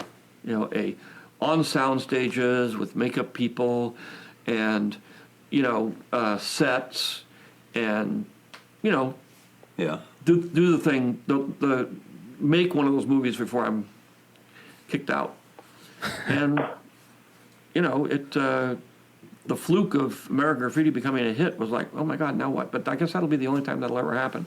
So I got a hit. So I'll make this movie, which probably won't be a hit, but Star Wars. Yeah, Star Wars. But, when you describe Star Wars, you say it's a space opera. It's not a science fiction film. We have large dogs flying spaceships. And, you describe it and people say, oh. Large dogs. This guy's off, He's in his own world. And, of course, most of my friends are of the, where I was persuasion. I was further into the art world than they were. But I threw that all away after American Graffiti. I mean, Graffiti was, again... nobody expected me to do a comedy based on THX. Yes. So I said, and I'm not that funny a guy in real life. I'll show Francis I can do a comedy. I'll show those guys. Yes. But then when I started to go into Star Wars, they said, why are you making a children's film? I said, well, because I think I can have more of an influence on people. And I think I can have things to say that I can actually influence kids, adolescents, 12-year-olds. And, that are trying to make their way into the bigger world. Was there, marketing data yet? Like, who he was making Star Wars for? He was making them for 12-year-olds. That template didn't really exist, like the blockbuster prior to, well, maybe Jaws, but prior to Star Wars, right? Once again, very revisionist to me. I think that's convenient for him to say now. I don't know how true that was at the time. Okay, can I make the argument that he might be being honest there? Of course. So he made Star Wars in the 70s, which was most famously when films were at their most gritty, right? Yes. Like at the end of every 70s film, the main character dies for whatever reason. That's how every 70s film ends. Yeah. Even Rocky, which came out around the same time, Sylvester Stallone originally wanted that movie to end with Rocky throwing the fight. So when Lucas says he wanted to make something for kids, I believe that because if you watch Star Wars, it is nothing like anything else at that time, in the sense that it's very clean. There's no language, there's no blood, and so I do think he was kind of making it for kids. And the only proof of that I have is that everything else that anyone else was making that wasn't for kids was so obviously not for kids, like Jaws. Right. There's so much blood in that film. Right, Taxi Driver. So, yeah. So I do believe that he was making that for kids, and I do think that's him being honest there a little bit. Okay, fair enough. And that's basically what mythology was to say, I'm saying, this is what we believe in, these are our rules, this is what we are as a society. And we don't do that. The last time we were doing that was Westerns.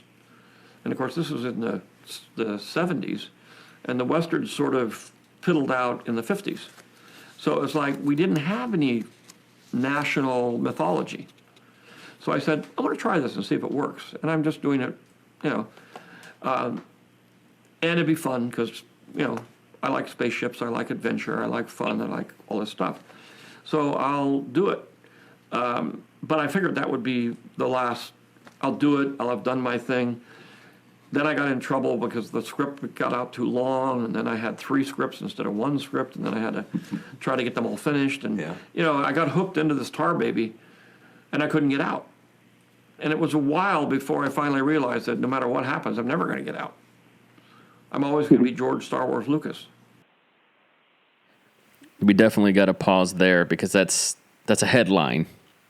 That's a headline. But he said it before. Isn't that true? Yeah, and I think that's kind of the, I don't know, like there's this interview with Francis Ford Coppola after Lucas sold Star Wars, and it's like a TMZ type of interview, so it's kind of ugly to watch. But the interviewer is like, "Hey, what do you think of Lucas selling Star Wars? Do you think he sold it too soon?" And then Coppola is like, "I think it was time." And then he said something along the lines of like, "I feel like Star Wars wasted Lucas's potential." And it's something along those lines. He said something kind of brutal like that. And I kind of almost agree with that. I mean, I love Star Wars, so like I don't agree with it ultimately. But I do wish that Lucas did other stuff. But I think when he did Star Wars, he realized that like he could do nothing else. Like, I mean, he could have maybe, but like everything was going to be compared to Star Wars. Like even as big as Jaws was or E.T., they're like nothing compared to Star Wars, You know what's interesting? That reminds me of something. I'm going to go back to my Facebook memories. I think I have a memory that reminds me of something that I need to remember today. Let me see if I can pull it up. Oh, I said this January 14th, 2015. I forgot who I was quoting. I didn't come up with this. It's easy to maintain your integrity when no one's offering to buy it out. One thing I tell my listeners is I'm never going to sell ads. I'm not going to do sponsorships, and I'm not going to read ad reads and interrupt the interview, and I'm not going to do that. I'm not going to, quote unquote, pay the bills on this podcast. But if I ever did sell something, it would be like a book that I wrote or a movie that I'm trying to push of mine or whatever. It's so easy for me to say, well, George, yeah, you made Star Wars, which was in theaters forever, and it was a blockbuster, and your merch, and like, why couldn't you just cash out then and walk away? But when you're inherited the keys to the kingdom from the system that rejected him so heartedly before that, how could he? It was like when CM Punk was going to walk out in 2011, did the pipe bomb promo in Vegas, and then signed on for 3 more years, even though it killed him. How could you not, right? In that moment when you're being offered the world, how do you walk away? Not everybody is Dave Chappelle that can do that. Yeah. And it's an interesting thing. Like I would have liked to see that timeline, to see him do that. I don't see why he couldn't have had his cake and eat it too, like cashed out, be the guy like Bob Kane, the guy that created Batman. Like, why couldn't you be that? You created these characters forever. Walk away and then go tell your indie stories. I can't help but feel he didn't have it in him. And it's just more romantic for his own George Lucas mythology to paint this picture of like, I could have been a contender. Okay, so I'm always going to push him back a little bit because I think ultimately I like Lucas a lot more than you, but I think he's not even talking about commercially. He couldn't get out of Star Wars and he couldn't get out of Star Wars Shadow, which is true. I think if he made anything else, everyone would be like, oh, that's Star Wars guy. But secondly, I think when he says I couldn't get out of it, I think he meant internally he couldn't get out of it. Like he can only write Star Wars film after Star Wars because that's all he was interested in a weird way. You know what I mean? Like artistically, I think he got way too into the mythology of it, and he didn't want anyone else to have it. And he's like, I got to tell the story of Luke, and now I got to tell the story of Luke's dad, how did Darth Vader become Darth Vader, and all that stuff. I see. And that's why ultimately at the end when he talks about like wanting to do the last trilogy, I think now you have the Lucas that isn't so interested in that stuff anymore, and he's like, I decided I couldn't do it anymore. So I do think he means it in 2 folds, where he means it like like I couldn't do anything else because Star Wars was so big, and also Star Wars was all I could think about after I did Star Wars. Do you think George Lucas is one of those guys that, you know, I'll compare myself. Sometimes I envy these young, good-looking YouTubers that make it at 16. Sometimes I envy them. And then I see Logan Paul make a video about the suicide forest in Japan, and I think, oh, thank God I ain't fucking young with all that success, because I would have done some stupid shit like that. Maybe. I don't know. Maybe not, but maybe. And a part of me is proud that, you know, I'm going to be 32, and I don't feel like, I mean, I feel like validated, but I don't feel like I've made it in a pop culture sense, obviously. And a part of me feels proud that if I'm like Louis C.K., where it happens in my 40s or like at 39, maybe that's a good thing. Do you think George Lucas blew up too young, too early, peaked too soon kind of thing? Because now he can't make the movies that a young man would make, a hungry young man. Yeah, I get what you mean. So I don't know. Like I'm always going to be glad that Lucas did what he did, but I do think that if he didn't make Star Wars as soon as he did, like let's say, you know, there might be a reality out there where he was able to finish out his contract with Warner Brothers and do his Apocalypse Now film and make his indie films before he blew up and made Star Wars. Like that could have happened. It just didn't happen that way. And I do wish he made more feature films because, I mean, I'd be honest, like I love Lucas the filmmaker. Like American Graffiti is like one of my favorite movies. And even the stuff that he had more of a hands-on producing stuff in, like they're pretty good stuff, like pretty good movies, like More American Graffiti and Radioland Murders and stuff like that. And like, who knows? Because another thing that's very like known for Lucas fans and even Lucas haters is that Lucas hated directing ultimately. So I do think he sort of means what he says when he says like, oh, I couldn't do this anymore, yada yada yada. And I think if he would have just made his little tone poems and stuff like that, I'm not sure if anybody would have seen it. And yeah, I don't know. Well, I have a lot to say, but I'm sure something else will trigger a different tangent. No matter how hard I try to be something else. Just think about the career.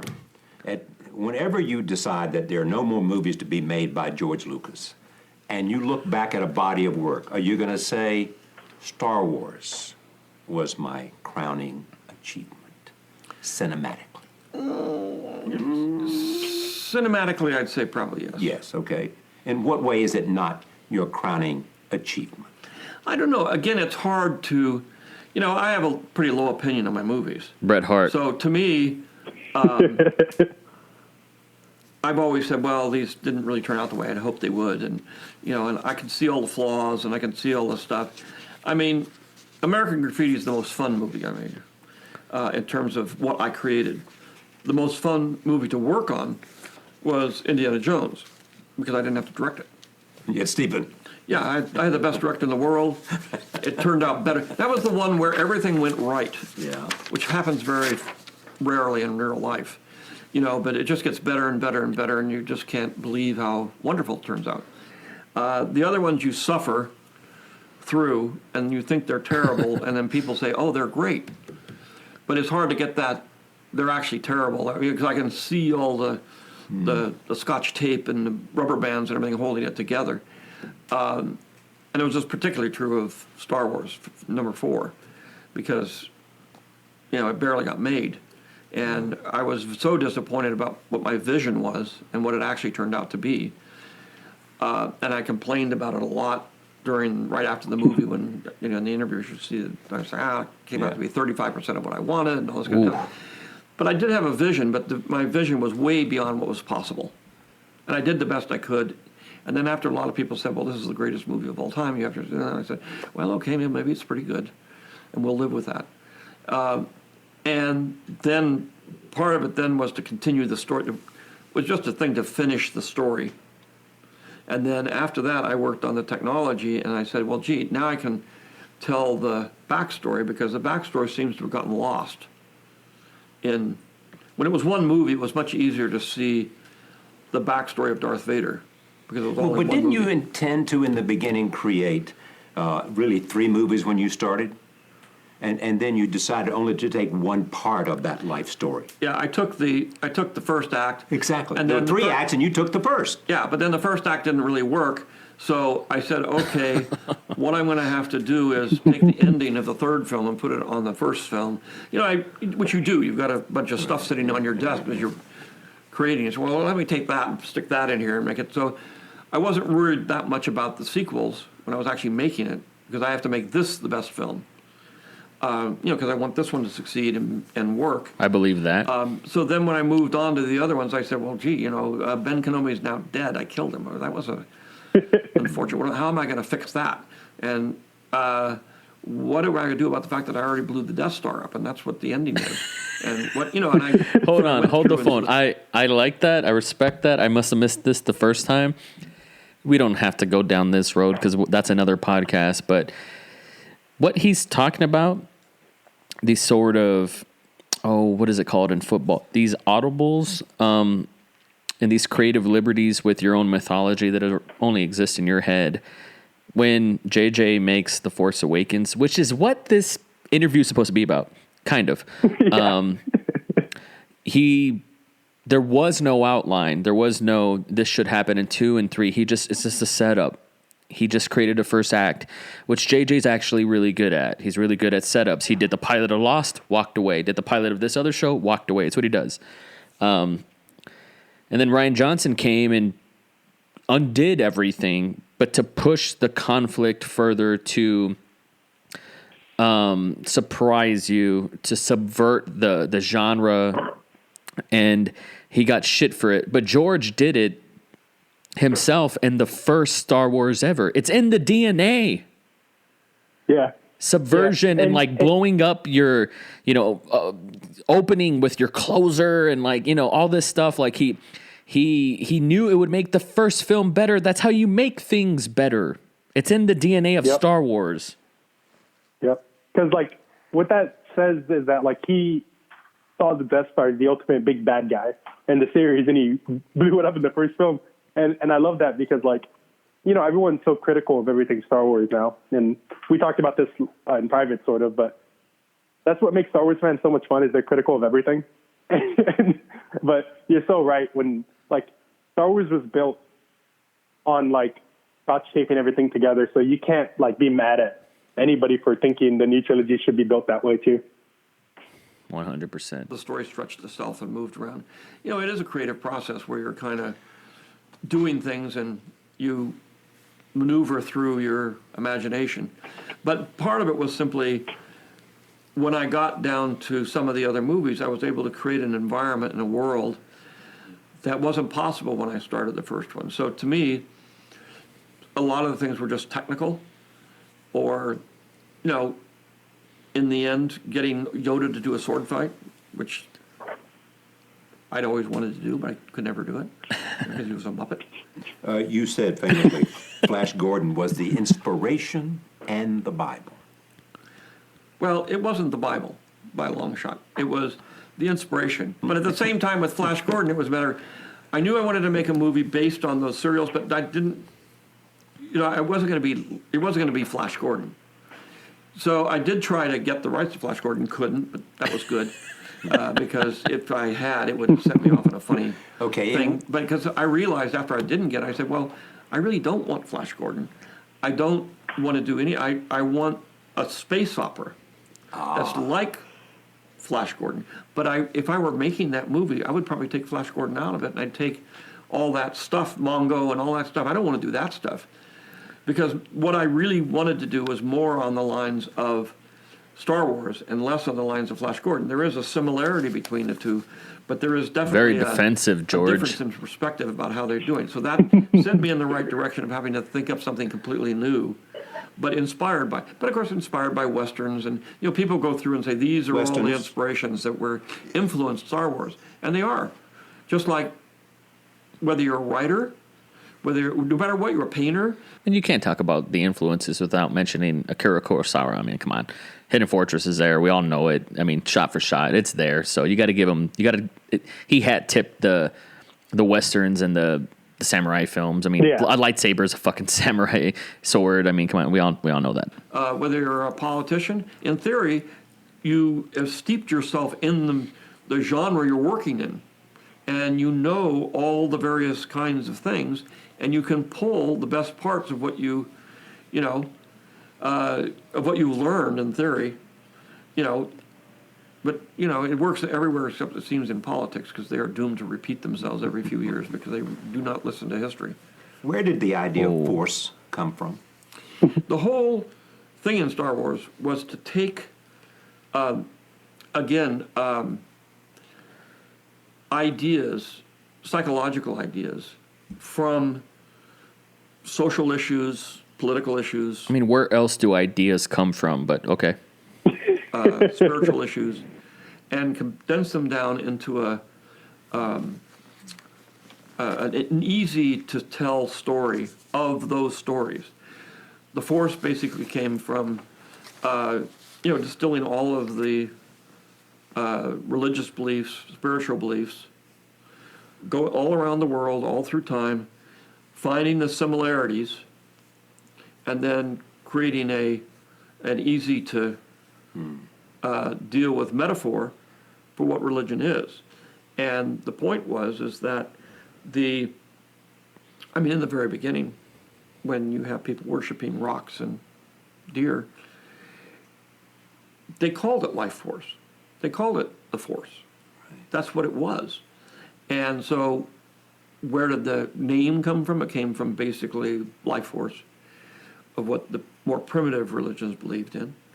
And then you go through all the other religions, and they have the same thing. It's all the same. Whether you believe in God, don't believe in God, believe in religion, don't believe in religion. The issue is that you either don't believe there's anything else out there, which is I think would be hard to live with at the same time. I mean, I believe something's out there, I just don't know what it is. I have no idea, or what I dare to guess, but I do know the religions aren't based on it. They're human psychological needs that have been put together mostly to create a society. But you believe something's out there. Yeah. So here's what's interesting to me about Star Wars 2. I mean, to hear you talk about it, this was a very personal film. Yeah. Very. Yeah, well, all my films are personal because I thought them up, I did them, and Why does George Lucas hate himself? That's the ultimate question. Like he cringes and he winces anytime you mention him as the Star Wars guy. It's like Bret the Hitman Hart. His legacy is more than the Montreal screw job, but if you're going to put Bret on an interview, that's what you're going to talk about. Even though he's more than that, he's bigger than that. His legacy is greater than that. He's left behind so much more storytelling bits, here and there.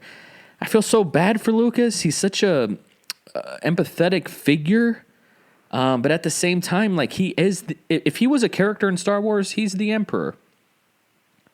Or like I said, he's Anakin. Yeah. Well, that's the Why do you think that? Well, because when he came back after making the original trilogy, which broke every box office record imaginable, he wanted to tell the story of how a good person became the most evil dude in the universe. And I think in a weird way, Lucas saw himself as that. Like, he saw himself as an artist who changed the system in his mind for the worse. And that's why, Anakin is so angry that he has people telling him what to do, much like Lucas, when he was younger, hated that the studios told him what to do. And Lucas probably could have changed Hollywood for the better after he made Star Wars. He could have done Francis Ford Coppola's dream of making filmmakers buy filmmakers for filmmakers.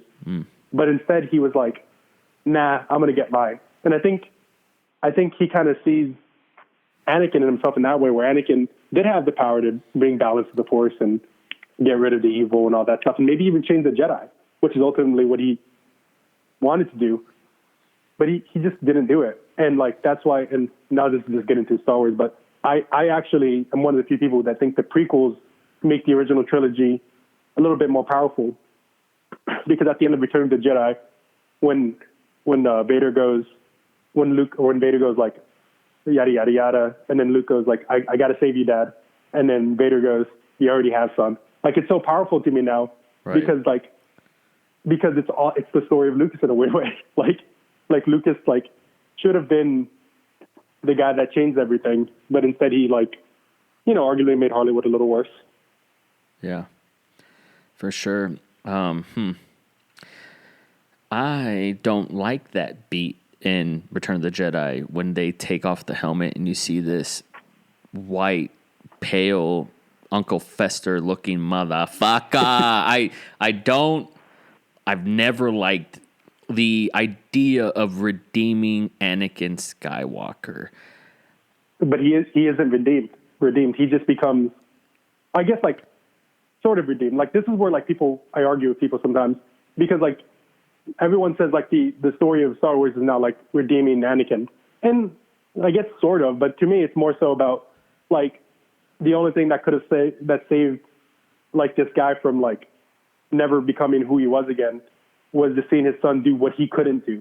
His son was able to, like, not only combat evil with like, his heart, he did it without following the Jedi way, which is what Anakin was taught throughout the original trilogy. Anakin was always like, you gotta cut off your emotions, you gotta be this guy, you gotta be that guy. Mm-hmm. And Luke, he's angry as crap at the end, and he gets really mad whenever Vader is like, "I'm gonna get your sister now," and then Luke's like, "Nah," and, like, so I do agree with you. Like, if the ending is supposed to just redeem Vader the character, it's kind of a weak ending.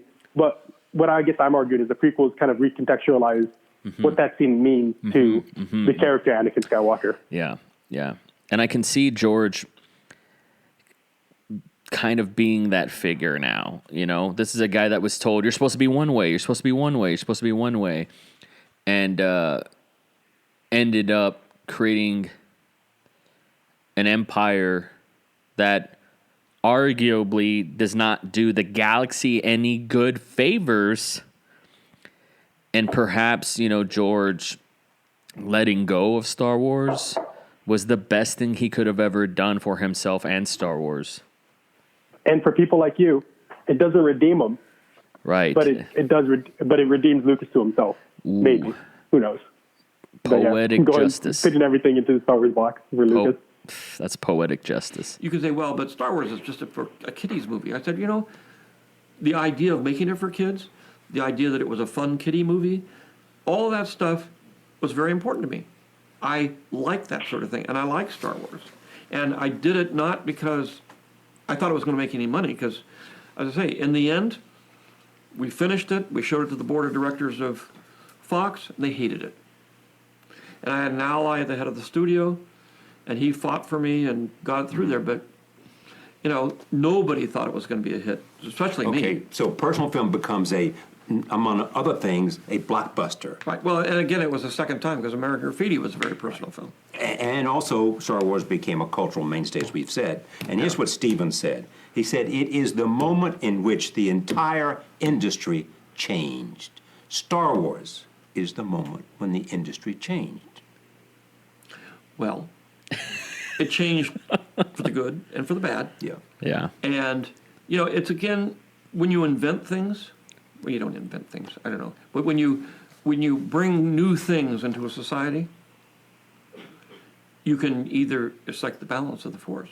Yeah. You can either use it for good or you can use it for evil. And what happens when there's something new, people have a tendency to overdo it. They abuse it. Now, there were two things that got abused with Star Wars, and still being abused.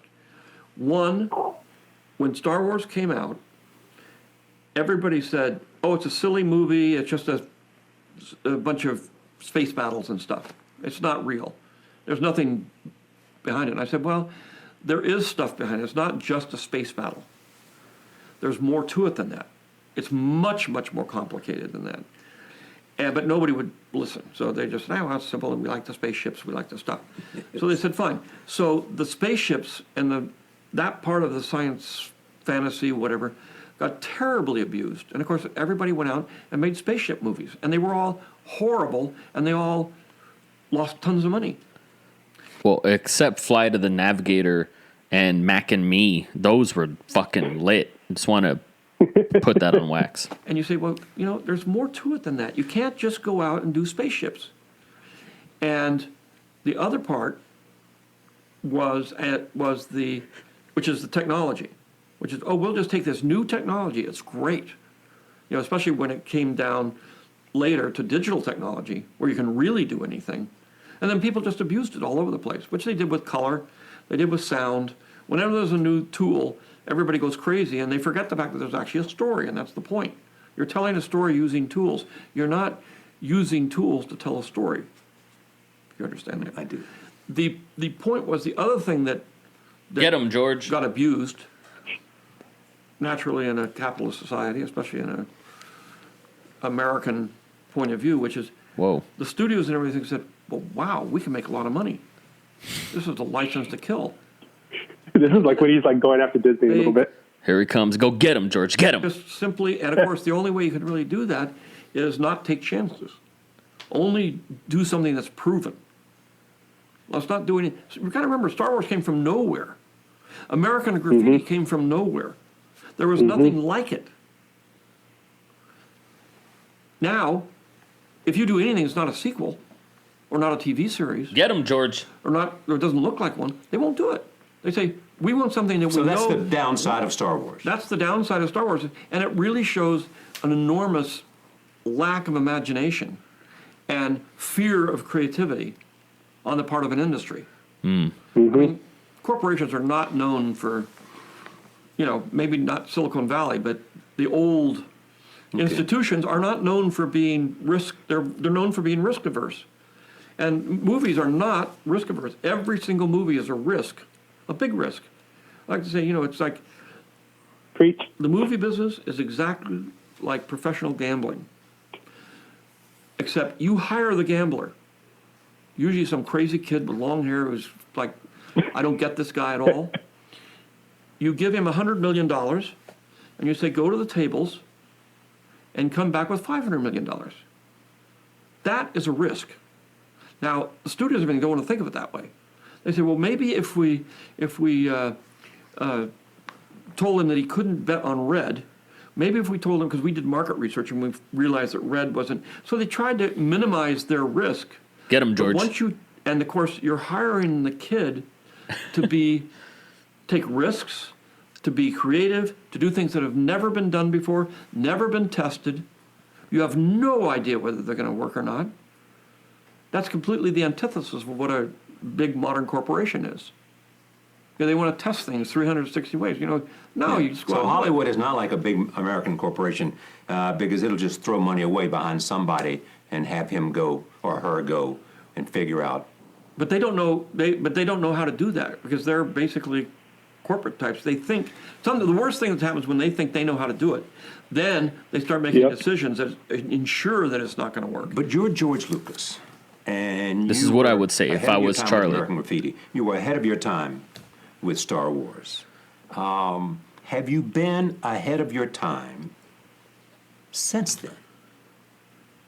Well, I haven't directed a movie since then. I know that. Producing, I don't know. I was sort of ahead of my time with Red Tails. An all-black film. But you, the only person who could have got that made something. Well, I paid for it myself. Daniel Yellow said that. They wouldn't distribute it. They wouldn't make it. They wouldn't advertise it. Because of racism or because of what? They just said, the market research says nobody will go to that movie. Okay. We got to talk about that. Yep. That's probably maybe the best part of the interview. Like that whole segment is like amazing, but that last part is really interesting because I really want to know what you think about that because I have my opinion about it, but what do you think of it? I mean, I was privileged to grow up with black faces, but not in my community on television, on MTV. Like, I grew up with, I know Bad Boys 3 is coming out, but I watched Bad Boys with my mom 100 times before I was 10 years old. I grew up with Eddie Murphy. I grew up with The Fresh Prince, and so I loved black faces. It wasn't anything new or weird to me. Like I identified more with black culture because it was poor. It was big air quotes ghetto, right? And I came from the streets, and this whole idea of black movies aren't profitable has totally been turned upside down, proven wrong. But there was a time in our timeline post 9/11 where no one believed in quote unquote black movies. Now you look at something like Us, made a fuckload of money, made like $100 million profit opening weekend. Get Out, a Girls Trip, Black Panther. I could go through the whole list. I mean, it's obvious, dude. Marvel Studios, Disney, they had no idea Black Panther was going to be the fucking smash that it was. They didn't know. I don't even think the Russo brothers knew. I don't even think they knew because they shoe-inned Black Panther in their last two movies. Kind of like, fuck, we got to put T'Challa in here. God damn, we had no idea. No one knew. No one knew. And still, that's so strange. I understand. I could be wrong about this statistic. I want to say African Americans are 10% of American ethnicity, the population. That's stunning because of how much they've contributed to the culture and how everything's been appropriated from black culture. That's stunning. You know what I mean? Yeah. So the fact that George, when did Red Tails come out?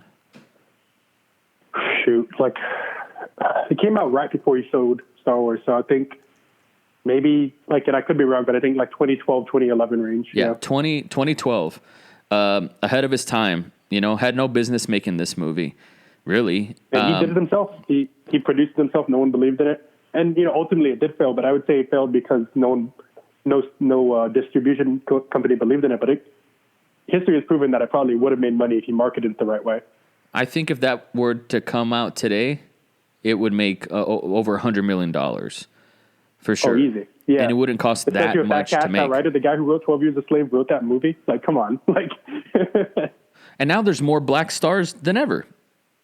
Yeah, because now they have at-bats, It's a shame. He could have got a named director now. Because he got a black director before that was even a thing, too. Obviously there was black directors, but studios weren't doing that. You know what I mean? Yeah. Lucas did it. And I think if he would have made that movie now, it would have been applauded more so now, which is that's a whole other discussion. But I think Lucas just did it because he wanted to do it. I think that's what kind of makes Lucas a little bit admirable a little bit to me. Yeah, no, that's a bar, what George said, and it's true. And he has the guts to say it, and he is the whitest motherfucker there is. And he's wearing a flannel shirt in this interview. I mean, he is white. He's like a ghost. He looks like a ghost. There you go. And in Europe, nobody will go see it. Market research said nobody would go to Star Wars. Market research may have said no one. Well, but this one was. Okay. We know. There is a certain now. I just want to random. I thought about this. John Boyega was completely wasted in this Star Wars trilogy. Oh yeah, I know. And that's the one thing I think Lucas has praised is that casting choice. And yeah, I agree. He was he was wasted. What was he even there for? Especially in the last two. Nothing. And I have two complaints. One complaint we talked about off mic with The Rise of Skywalker. Spoiler alerts, everybody's seen it.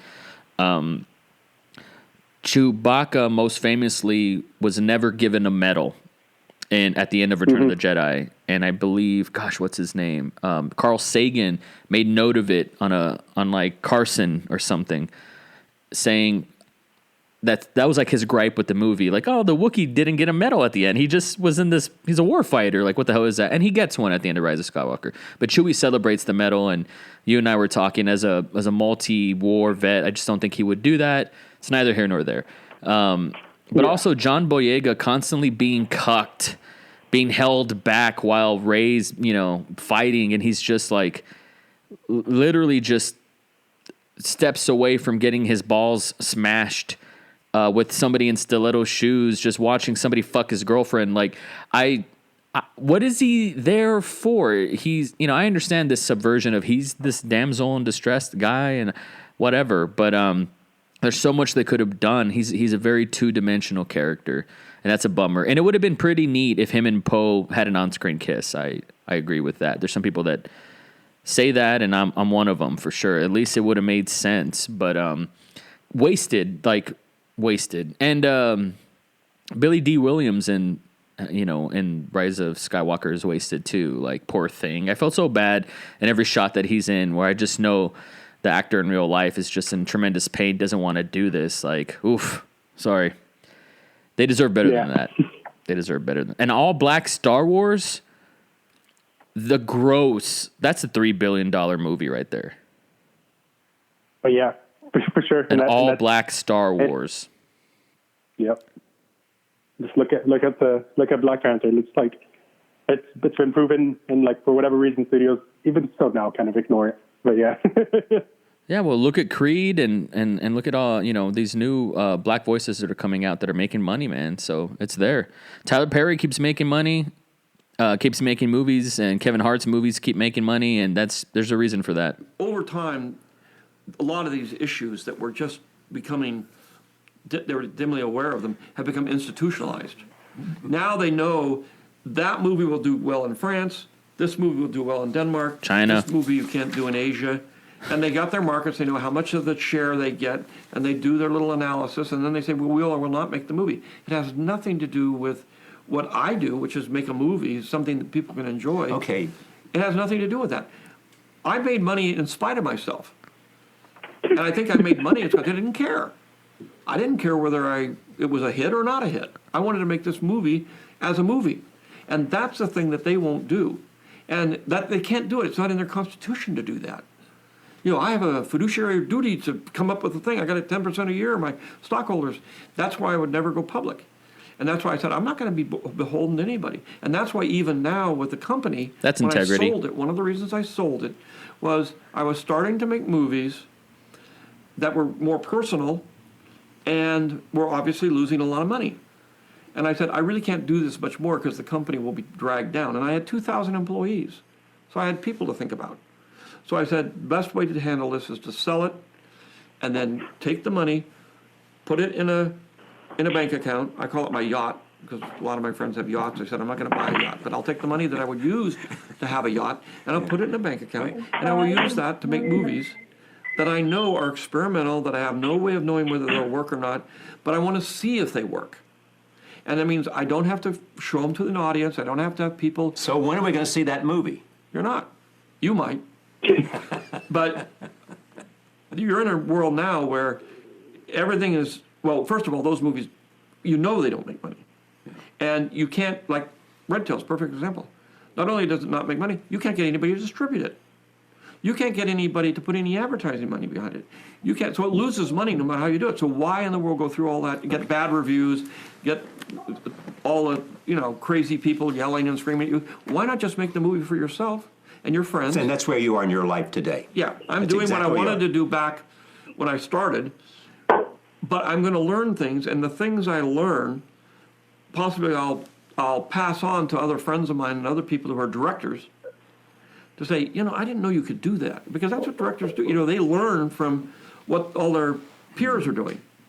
I'm doing this, and I'm doing. You sort of see how they manipulate film, the visual image, moving image, and doing things that have never been done before.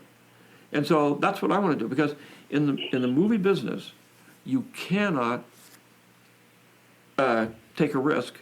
You cannot do something that doesn't work. You don't get a second chance. I've taken second chances, but I've just taken to polish them. But at the same time, you can't. There's no experimenting. There's no experimenting in the movies. What you do is every day on the set, what you're doing has to be right.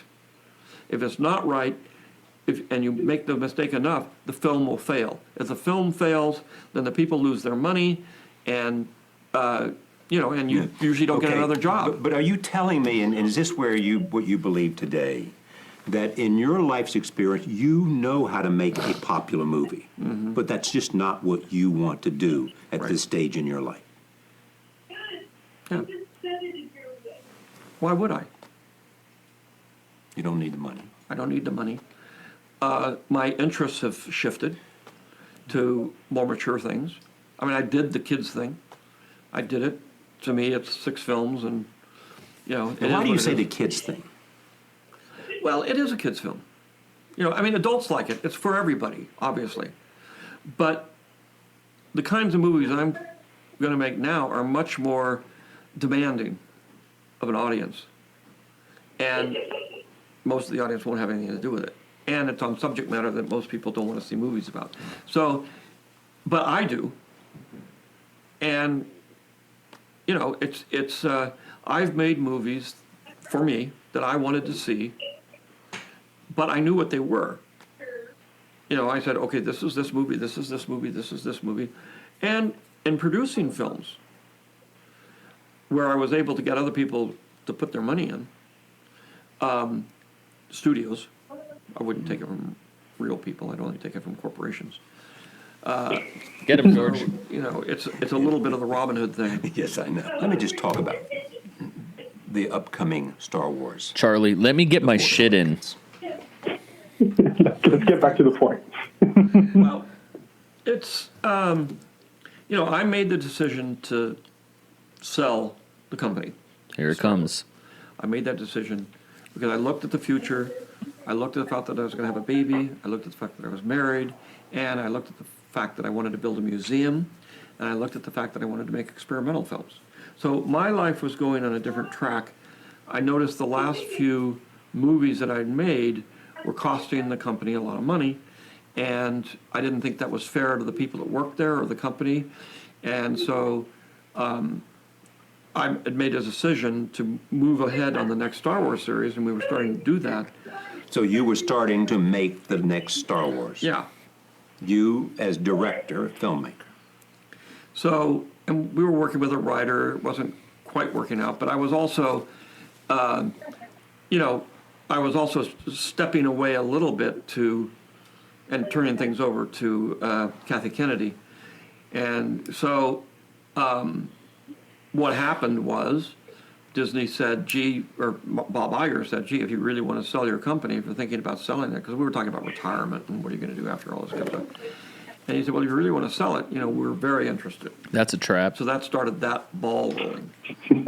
And I knew from, you know, and I had the story treatments or, you know, outlines, and we were we were working on scripts. And so I sold it. But I knew when I sold it, I said, I've tried to make movies where I step away to sort of Empire and Return of the Jedi. Right, right. And after about a couple of weeks, I knew I couldn't do that. I had to stand over the shoulder of the director, help him, you know, whisper in his ear constantly, no, do this, do that, you know, and be there to help guide it. And it was much harder than if I had just directed it myself. J.J. Abrams? J.J. Abrams, he's a good director and he's a good friend and all this sort of thing. But he's also a top director, company, his own company and all this other stuff. And Disney, who was a little nervous, you know, one of the issues was the first three movies had all kinds. So I'm going to quote something from Bob Iger's book called The Ride of a Lifetime, Lessons Learned from 15 Years as CEO of the Walt Disney Company. And here's a blurb. George felt betrayed, and while this whole process would never have been easy for him, we'd gotten off to an unnecessarily rocky start. And the situation did not improve much. Upon seeing the completed film, The Force Awakens, Lucas didn't hide his disappointment. There's nothing new, he said.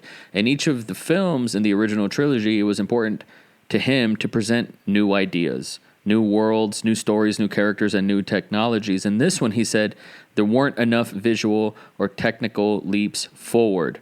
Iger adds that Lucas wasn't wrong, but he also wasn't appreciating the pressure we were under to give ardent fans a film that quintessentially felt like a Star Wars film.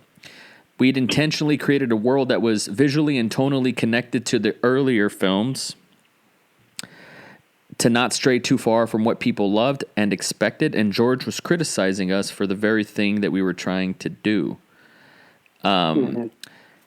Force Awakens went on to make $2 billion, but the fact that Bob Iger would put that in his book is It's a bit of a slap in the face to George Lucas, you know, that he felt betrayed. He didn't hide his disappointment. He wanted this. We said we were going to do it, and we didn't. I don't blame him for being salty for that, but that sounded like that was a handshake deal, and George Lucas should have known better.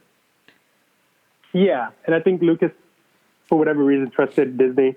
And in George Lucas's autobiography, he does mention Iger early on as someone he likes. So I think that's part of the reason why he sold it to him. And obviously, he didn't think that he would just be shut out of the writer's room like he was. And I think, and this is just like my maybe hot take or whatever, but I think the new trilogy suffers from a lack of vision. And I think Lucas, and I think his haters, and obviously people that are fans of him, can agree on one thing, is that Lucas is sort of a visionary in the sense that, like, he would have made something interesting in those new films that were sorely missing, in my opinion. Like, even the quote-unquote best one, The Last Jedi, is playing off of stuff from the prequel trilogy, in my opinion.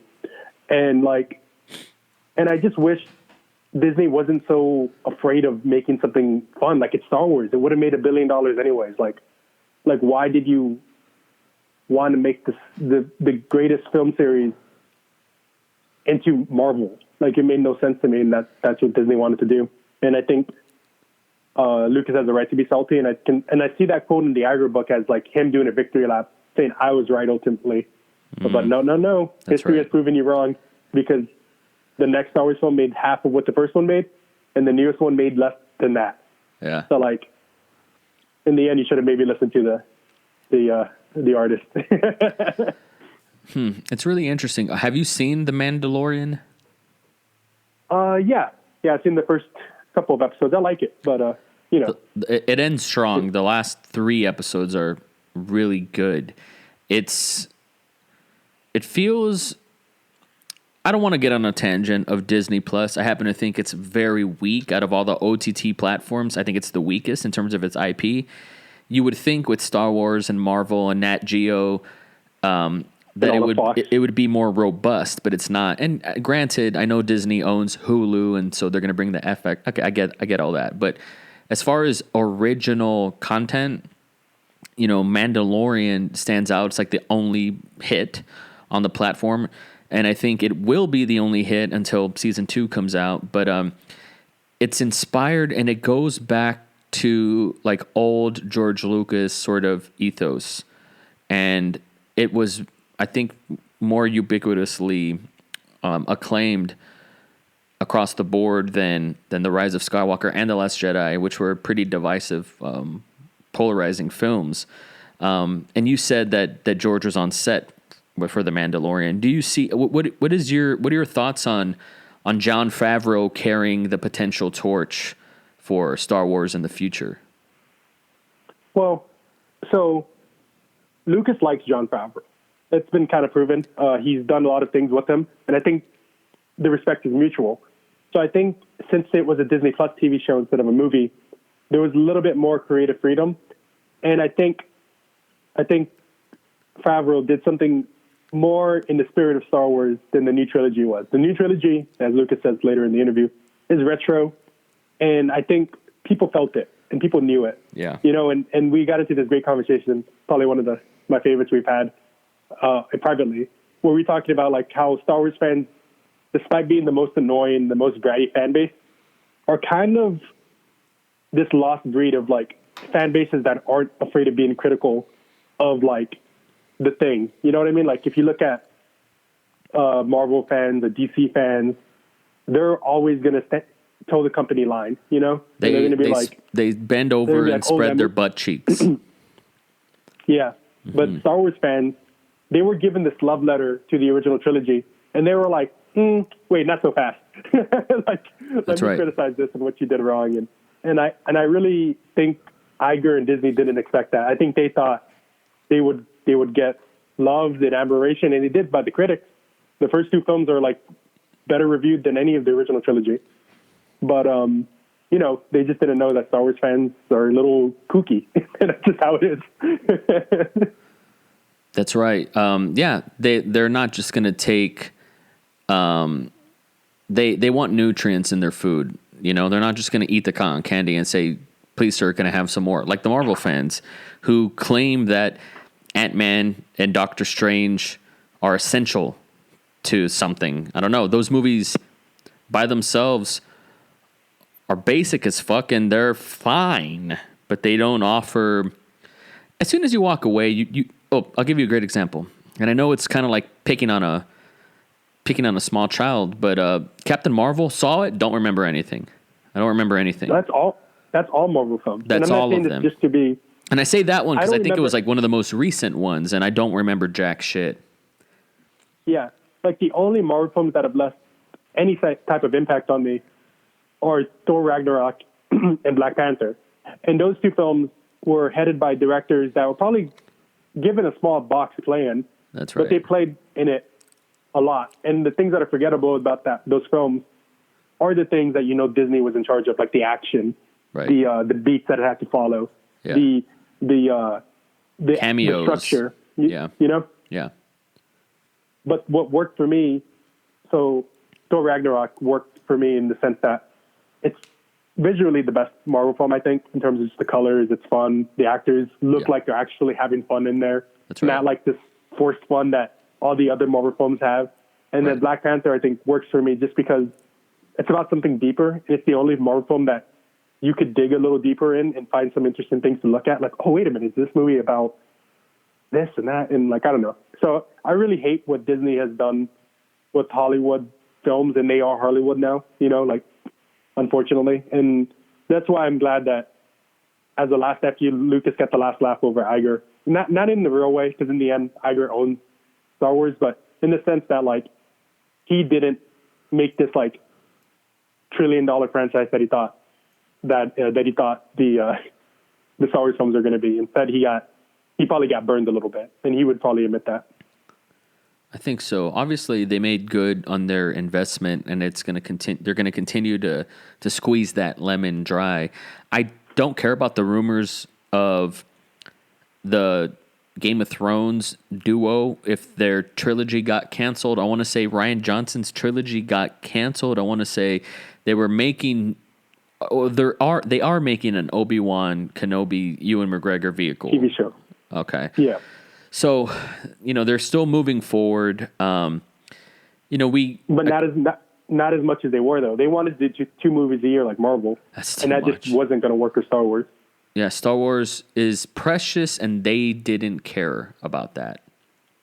Mm-hmm. And they truly have no respect for its audience, which, like we stated, are vocal, and they're not just going to bend over and ask to have their hair pulled back. Kinds of issues. They looked at the stories and they said, we want to make something for the fans. So I said, all I wanted to do was tell a story of what happened. It started here and it went there. And it's all about generations, and it's about, the issues of fathers and sons and grandfathers. And it's a family soap opera. I mean, ultimately. We call it space opera, but people don't realize it's actually a soap opera. Yeah. And it's all about family problems and it's not about spaceships. So they decided they didn't want to use those stories. They decided they were going to go do their own thing, and so I decided, fine. But basically, I'm not going to try to. They weren't that keen to have me involved anyway. But at the same time, I said, I'm not going to. If I get in there, I'm just going to cause trouble, because they're not going to do what I want them to do. So, and I don't have the control to do that anymore. And all I would do is muck everything up. So I said, okay, I will go my way, and I'll let them go their way. And it really does come down to a simple rule of life, which is when you break up with somebody. Ooh. The first rule is no phone calls. The second rule, you don't go over to their house and drive by to see what they're doing. Yes. The third one is you don't show up at their coffee shop or the things what you're going to run in. You just say, no, gone, history, I'm moving forward. Because every time you do, and we all learn this from experience, every time you do something like that, you're opening the wound again. And it just makes it harder for you. You have to put it behind you, and it's very... Why does George Lucas hate himself? That's all this interview made you think. And that's especially true because, he probably had a nasty divorce with Marsha. But yeah. Very, very hard thing to do. but you have to just cut it off and say, okay, end the ball game. I got to move on. And everything in your body says, don't, you can't. These are my kids. So All those Star Wars films. all the Star Wars films. They were your kids. Yeah, well, they are my, I loved them, I created them. I'm very intimately involved in them, and obviously to And sell you them sold off, them. I sold them to the That's right. white slavers that take these things and Oh, and Okay, but having said all that, and having talked to you for the last, and known you for a while, and everything in We your gotta hear body that says, again. don't, you can't. These are my kids. So all those Star Wars films. all the Star Wars films. They were your kids. Yeah, well, they are my, I loved them, I created them. I'm very intimately involved in them, and obviously to And sell you them sold off, them. I sold them to the white slavers that take these things and Pause. So, Okay, but I so mean, but that's what got all the headlines. That's what got him in trouble. That's what got him kicked off of every feature set Yeah. until The Mandalorian. And he's right. And that's what makes it so painful for Disney. I guess I would ask George if he regrets it. I know. I wonder that too. I really wonder that too, because it seems like he does, but I also think he didn't want to do Star Wars. So who knows? having said all that, and having talked to you for the last, and known you for a while, and admired you, I mean, it must hurt you. well, no, It's your family. It's but the last story. It's your story. But in It's the end, you. But I It's- knew there's 3 more stories, and I knew that was going to probably take, to do it right would take about 10 years. And I said, I'm 70. Disney thought, we'll do it in 3. I don't know whether I'll We be do here it in when I'm 2. 80. Every 10 years the odds get less. And so I said, and I'm not ready to do that because I want to do these other things. So I have to make the decision on my own that it's time for me to move on. So it wasn't like they were taken away from me or they were and they felt they knew, they wanted to do a retro movie. I don't like that. Every movie I worked very hard to make them different. I make them completely different with, different planets, with different spaceships, with different, to make it new. So are you at peace with this? Yeah. As much as you can be. They edited his anti-Force Awakens rant there. Yeah. You can tell. Yeah, no, I said, look, I'm fine. Then you get to the thing, which is another thing that I'd been through. Fortunately, I'm old enough to have been through all this stuff before. And that one is to say, I had to do it. And then you do end up with this thing, which is, you got to live with it, and people are going to talk about it and all that kind of. If I was Charlie Rose, I would call this interview a disaster. Yeah. I would say we missed the mark. This was supposed to sell the movie. This was supposed to be a passing of the baton, a passing of the torch, a blessing of sorts, and it obviously wasn't. We're winding it down here. I'm going to let this interview play out, and then we'll close the show, because I know you're an hour ahead of me. You probably work at the crack of dawn tomorrow, so let's close this fucker. It's like talking about your divorce or something. It's awkward, but it's not painful. Do you have within you something that's a series of small personal films, you've said? That's what you want to do. No more great Star Wars kind of adventure for George Lucas. No. That's over. Yeah. These are little tiny movies that are experimental. They aren't using the same structure. I'm going back to where American Graffiti was, or THX, where I've completely changed the way you tell a story in using cinema. It's back. I've produced a few films that were like this, but they weren't like what I would do. But they were using the visual style rather than the book. Here's what's exciting, George. What's exciting is that all of the stuff that's within you that made all of this, whether it's THX or American Graffiti or Star Wars or all that you contributed to Indiana Jones, it's all within you. It's who you are. And you can apply that in any way. Because that, in the end, is what you brought. It is your ideas and your insight is what you brought to film. And at the same time, I've been fascinated with the medium, and I've been fascinated with the true nature of the medium, which is very different. It's been used more as a recording medium than as a art form unto itself. And that's where the kind of movies that I made that are sort of, they call them tone poems. But in the beginning, like in Russia, this was a whole movement of how do you tell visual stories, basically without dialogue, without all the things that you use to tell a story, and you just use the film itself.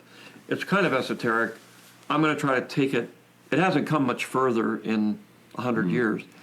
I'm going to try to take it into something that is more emotionally powerful than most of the stuff we've done up to this point. Thank you for doing this. Thank you. What a fucking cock. No something at the end. What a fucking cock. He's kind of like, I'm contractually obligated. There's obviously Battleship Potemkin motifs in the original Star Wars, and he went back to the sort of Russian ideology. Obviously, he was probably a the montage, yeah. Sergen Eisenstein kind of guy. I've never seen Battleship Potemkin, which Claire's like, you should watch it. I'm like, dude, no. There's just some movies. It's too late. But for me, I'm going to get shit for that. But yeah, man, let's close this out. Thank you so much for doing this. I was fascinated by this interview. Maybe I've seen, gosh, I forgot who made it, but the People versus George Lucas. I've seen that movie. Doesn't really paint George in the most positive light. But I've never seen like an actual interview with him before, really. I know he's one of your favorite filmmakers, if not your favorite. With Star Wars just coming out, this conversation just came out of nowhere. I think we were talking about being misunderstood and how you can't just rate a movie and then walk away and say, that's how I feel about it definitively forever. You got to let things age. And then when you look at George Lucas, his contribution to cinema, but also, what he's done recently as well, what he's produced, he's still giving to the medium, and that's not as appreciated as it should be.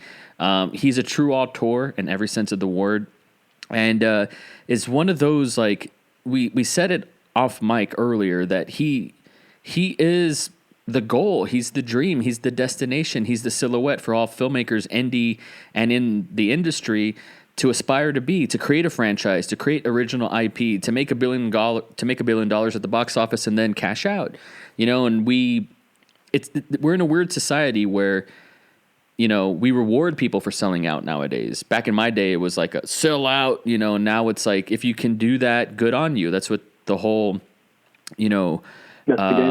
Silicon Valley investor, all that shit is all about is cashing out on ideas, right? And George was able to do that. So in a way, he got out of the system, but what he left behind was an entirely new infrastructure. And I don't see this collapsing in my lifetime, but those are my closing thoughts, man. This was a very illuminating interview, man. And I'll go ahead and let you take the wheel and then we'll close out. Yeah, so I'm really glad the interview hit, because I always felt you didn't give Lucas his due a little bit, and maybe you still don't, but at least now you understand why I like him as much as I do. And secondly, that last part, I guess it just hit me right now, even though I just heard that interview this morning. When he said that editing hasn't gone anywhere in the last 100 years, and he wants to see where he takes it, got me kind of excited in the sense that I hope he really does do something again. And I hope he fulfills that promise, because if he does, I don't even know what to say. But that was really cool hearing that right now, where he was like, I'm going to go do something new with editing. I hope he does. I hope he does. But yeah, that's what he does. He's made a career doing that. Him and Cameron. A couple of other guys, but those two for me are those are the dudes. What you said about giving George Lucas his due, he deserves his due for sure. I will say that he's just in a tough spot of being in the generation of a filmmaker that he was. That his contemporaries were just more prolific, Scorsese than him. And it's a shame. I don't think Scorsese ever made a sequel. But he's made some classics, and I guess they just never rated with nerds. They just never connected with him or something, where he never felt compelled to make his own trilogy or spin-offs or franchises. And I don't even think Scorsese has done a franchise. He's adapted books, but I don't think he's ever, that doesn't interest him. And so, man, George is such a self-hating populist. It's so strange. I've never seen a creator that has to live with that conundrum more so than him. Usually they step away, but he couldn't. Mm-hmm. That's all he's had against him, like he's side by side with Spielberg, he's side by side with Coppola, with Scorsese. That's a tough spot. But it's like CM Punk, when he came out on the scene, the superstars were Triple H, Shawn Michaels, Batista, Undertaker, all at their prime, and Punk was a superstar, but he was just going to be outshined, and then John Cena got the torch, and then he was outshined, and I kind of feel like George Lucas is Bret Hart sandwiched in between two generations, and the new style that you see, like in AEW, New Japan, that's a Bret Hart style. You don't have Chris Jericho, Chris Benoit, Eddie Guerrero, and all this new wave of professional wrestling without Bret Hart. He's the catalyst. It was like the second wave, this new big bang, and I will give George Lucas that credit. He deserves it, man. Thank you so much for coming on my show. We did it. I'm proud of you, man. I got to have you on again. And this is the first time I've ever done this. So if you've made it this far and you listen to this entire podcast, tweet JR Molina. Where can they find you on the internet? And that way they can let you know that they finished this whole thing. Well, first of all, thank you. It's one of my favorite interviews. One of the best interviews about filmmaking, in my opinion. You can find me at Juan Royale Molina on Twitter or Instagram. I have the same handle for both. And let me know, because it's great. Awesome, brother. I love you. Take care. Love you too. And have a great one, man. We'll talk to you soon. You too. See you.